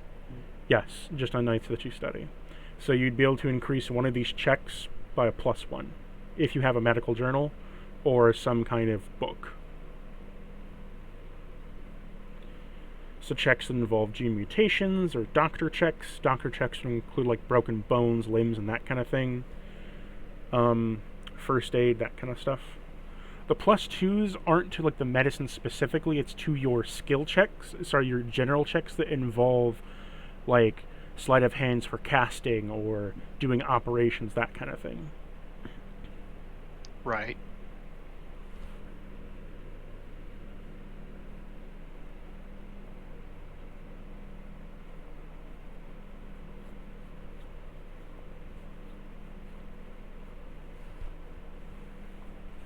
I'm probably cut it there for you, as that is 2 perks off rip, and I'll just say the third one was just you studying more with him to learn all this. Sounds good. Now, Sven, what do you want to do? I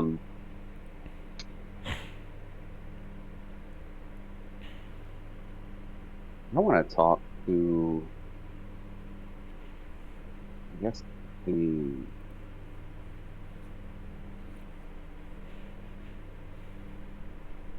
the knight,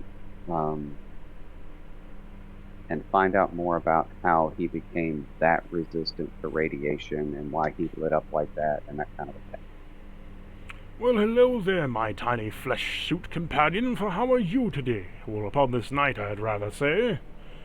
You don't seem to be shaken up by this combat at all. Are you a soldier yourself? I am, for a long time. Oh, also, I took the perk, because this may become very relevant, Cult of Personality. What does Cult of Personality do again?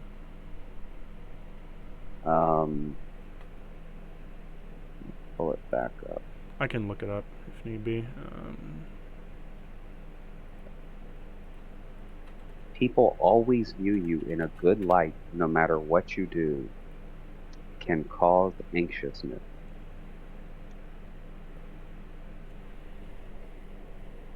Wow.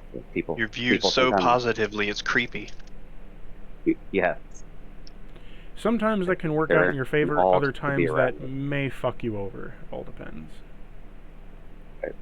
Well, I didn't know what to take, so Do you want a recommendation? sure. What you got? What level are you? 12.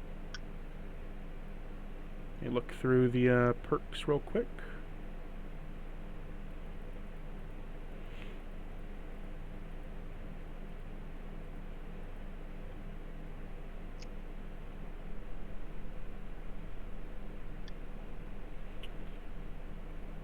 Let's see here.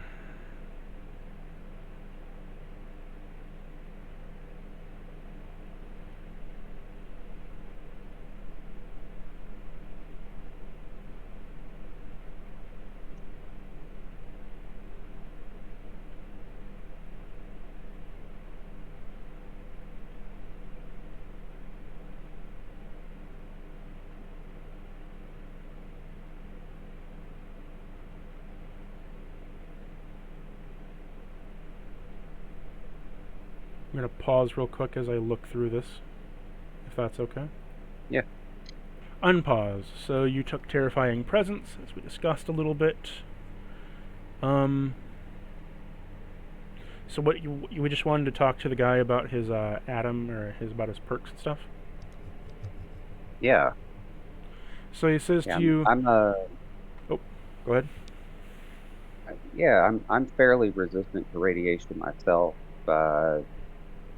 due to some genetic mutations that have happened, but nothing to your level. Back at my home city of Brentonis, we have a special ritual that we call the Atom Heart. So the Atom Heart is a special ritual that we have. It involves ingesting a stone, a special stone called ultracite. Once ingested, it will cook your insides alive. If you do not survive it, it will cook you until eventually you are but a roast duck, sitting there upon a stake. But if ingested and you can hold up to its heat within your body, you step within a furnace. This furnace is pumped full of radiation. Next, your body must undergo the mutation process to bind yourself with the stone, which is the stone you see here. As he kind of takes off a bit of his armor and kind of points in his chest where you see this crystal kind of popping out, like kind of moving up and down as his heart pumps. I keep it covered as it is a weak point, as it is a direct link to my heart. However, for the benefits, it's more than worth it. Once ingested upon radiation of a high enough quality, your body will then use it, growing the spikes from your body. While that is a very painful process at first, it allows you to temporarily absorb radiation as if you were ghoulified, but you don't have the negative qualities. After which, sadly, it takes a heavy toll upon your body, exhausting you quite extensively. But I will take this exhaustion for the price to pay. There is a downside, however. It shortens your lifespan quite dramatically. When done, it will slowly grow the crystal inside your body, and you eventually will be cooked after a good number of years, quite literally alive, as the ultrasight, while it does slow the roll with your body alchemizing to its radiation and touch, nothing escapes death clutches forever, and for the price to pay for radiation immunity, it's a heavy one.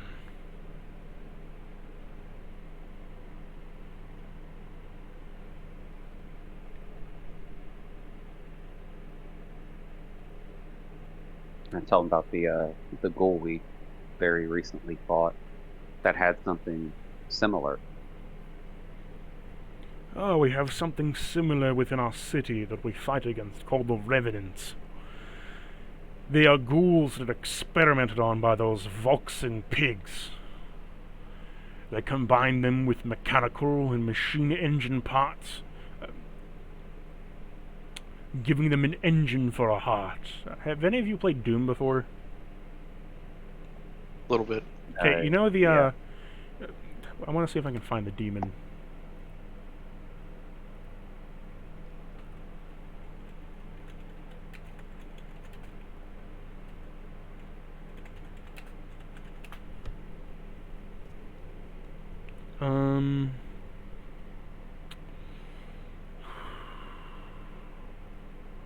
Here it is. Found it. So, you know these guys that have the they have a jump pack on. They have like the core in the middle, right? Mm-hmm. It's like those guys, where kind of like that, where with none of the guns on top, essentially they stick a fusion core or a plasma core in their chest, combined with a generator, or they're allowed to like live on. It's sort of like a robo-zombie thing. And because it's a ghoul, it's technically never going to die with that engine inside of it. Because until you kill the engine, the fusion core is just going to jumpstart it again. Similar to a glowing ghoul. But it's automatic. Right.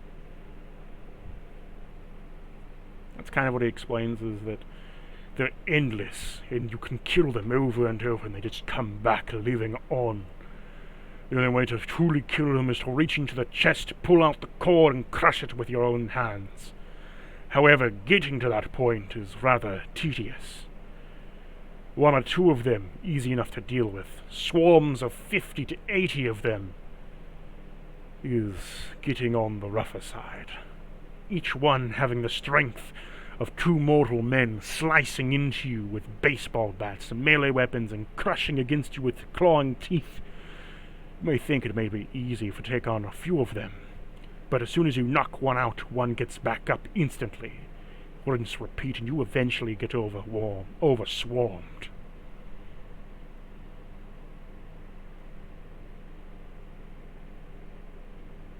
You can blow their brains out, break their limbs, you can even cut them in half and they will still regenerate slowly, coming back to life as if zombies.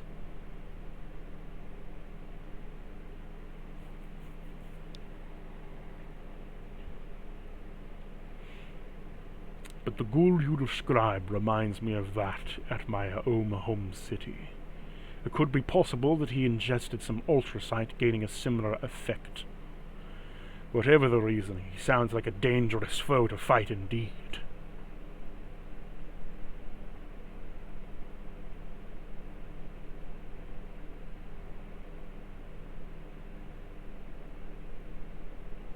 Is that all Yes, you yes. wanted to... Oh, go ahead, sorry. Yeah, if he was very, very dangerous.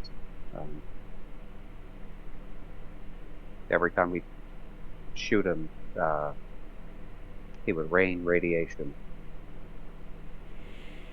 That is quite the predicament, I must say, as he takes a bowl of his soup and just drinks it down like a mug of ale.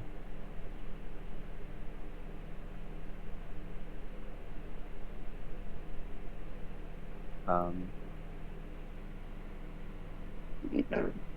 With that, though, you've learned a little bit of knowledge into enemy insight, as you learn that if you attack the crystals on ultrasight ghouls or such of that nature, you would probably kill them a lot faster, or score better criticals. okay. And what So else how do you do want we do that? How do we do that? In combat, you there's would take the no- aim action, and then you would aim and tell me where you're aiming. Okay. Because aiming, while it does serve the purpose of I want to, aim somewhere, I'm going to expand it to be if you wanted to, a weak spot now. So aim, you can hit the weak spot. Okay.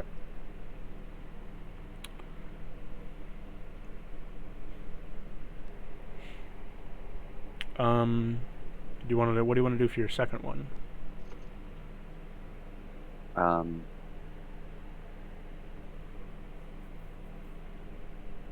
I'd like to learn more about his leadership, their rank system, their leadership, that kind of a thing.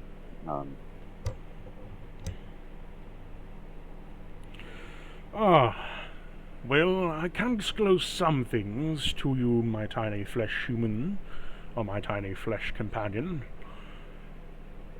For our dearest leader, Sigus von Imperius, for he is the golden leader, or otherwise known as the golden emperor within our ranks. He is the leader that brought us to this very city in the first place. It was only but it was, I believe at the time, a reenactment castle. We fortified it and created multiple cities around it, making a sort of safe place against the wasteland. With it, though, things grew a bit nasty and took a turn for the worst as time went on. Our structure is more of an old military support. We have your bishops, everything from, I believe it be medieval history from within our tomes.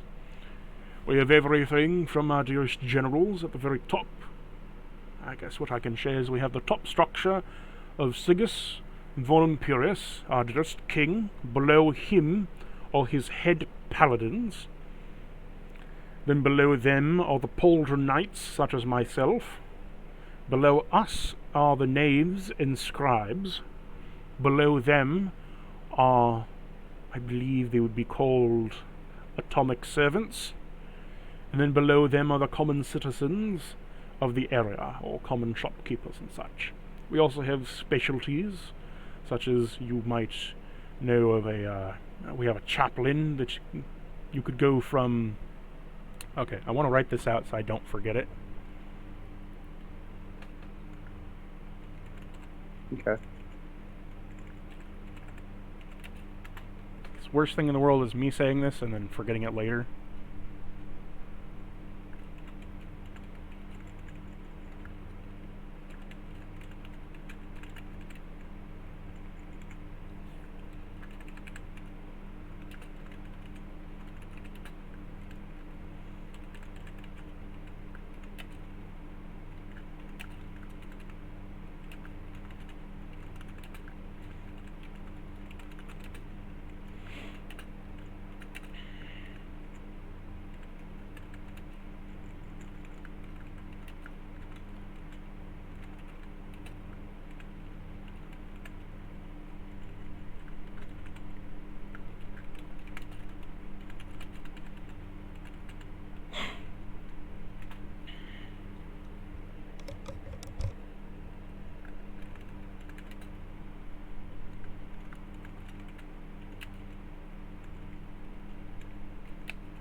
almost done. And then the...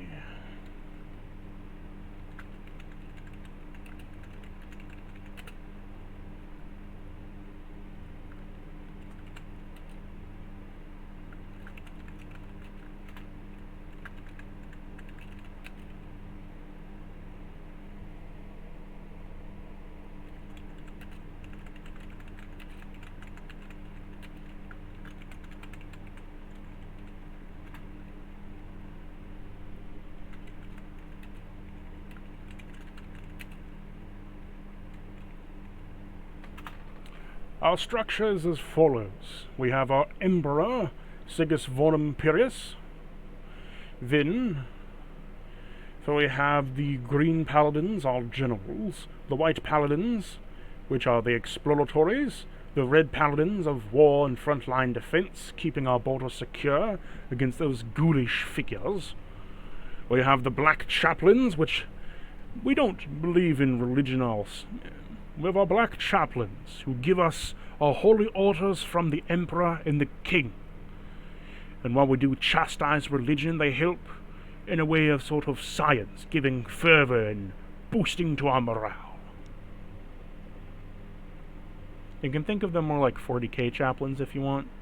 Less about the religion, more about the, hold to the rules, be a kind of ear to their brothers and such, right? Yeah.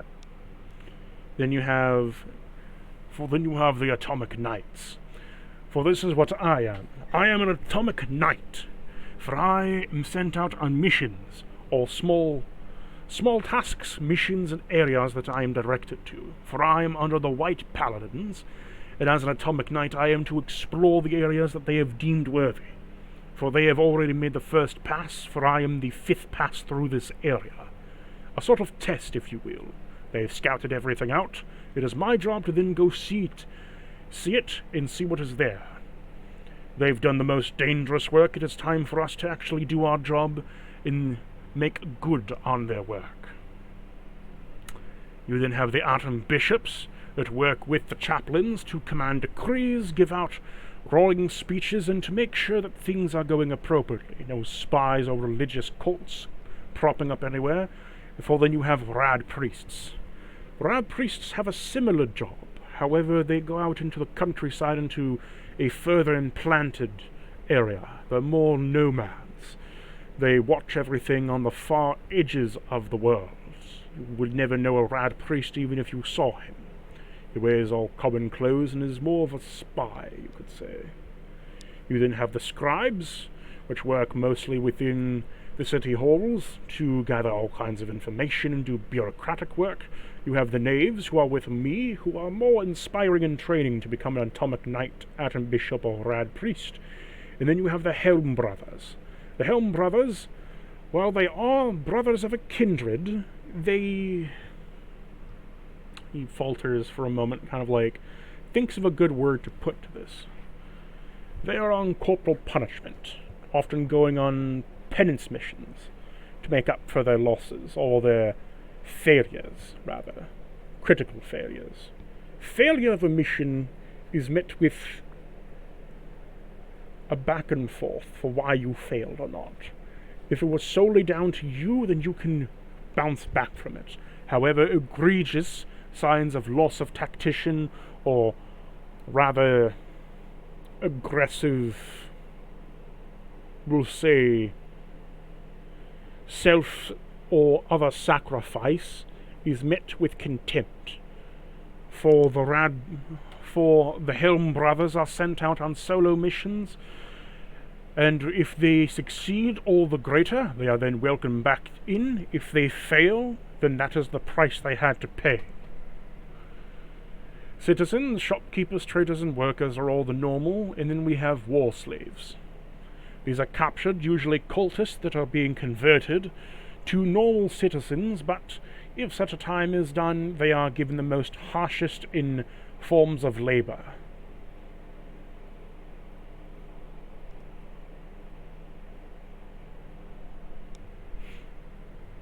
To become a war slave is all too hard. You would have to reject us at every turn. You would have to wage war against us. And then, on that final verdict, if you still do not surrender, then face us in battle. We're quite lenient, or try to be, anyway. And forgiving of our people, but you can only forgive so much before you need to bring down the hammer.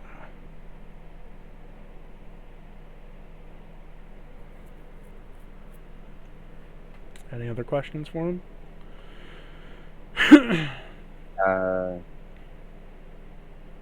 No. Okay. With that, the night passes. And as the night passes, the chaplain Westrock is going to say to you, I appreciate your help in the matter. I'll return back to my sergeant with the news of this report, and we will take things from there.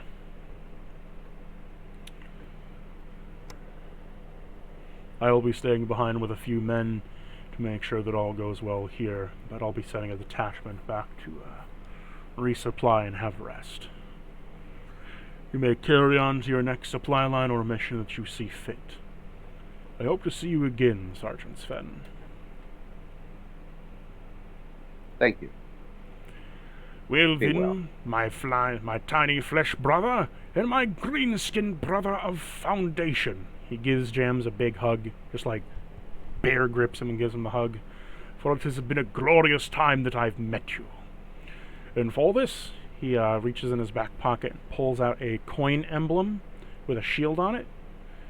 Take this, my dearest green-skinned brother. Should you ever want to come to Brentonis, show this at the gate, and they shall know that I sent you.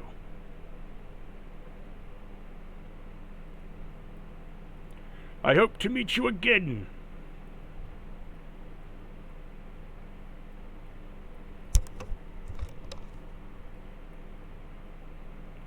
Is everyone alive and awake? Yeah. Oh. I am. Yeah, I'm here. This has been interesting. How so? We got to meet a band of super mutants that didn't want to kill us. And we got to throw a football that decimated our enemies. I would call that interesting. Literally got to throw a nuclear football.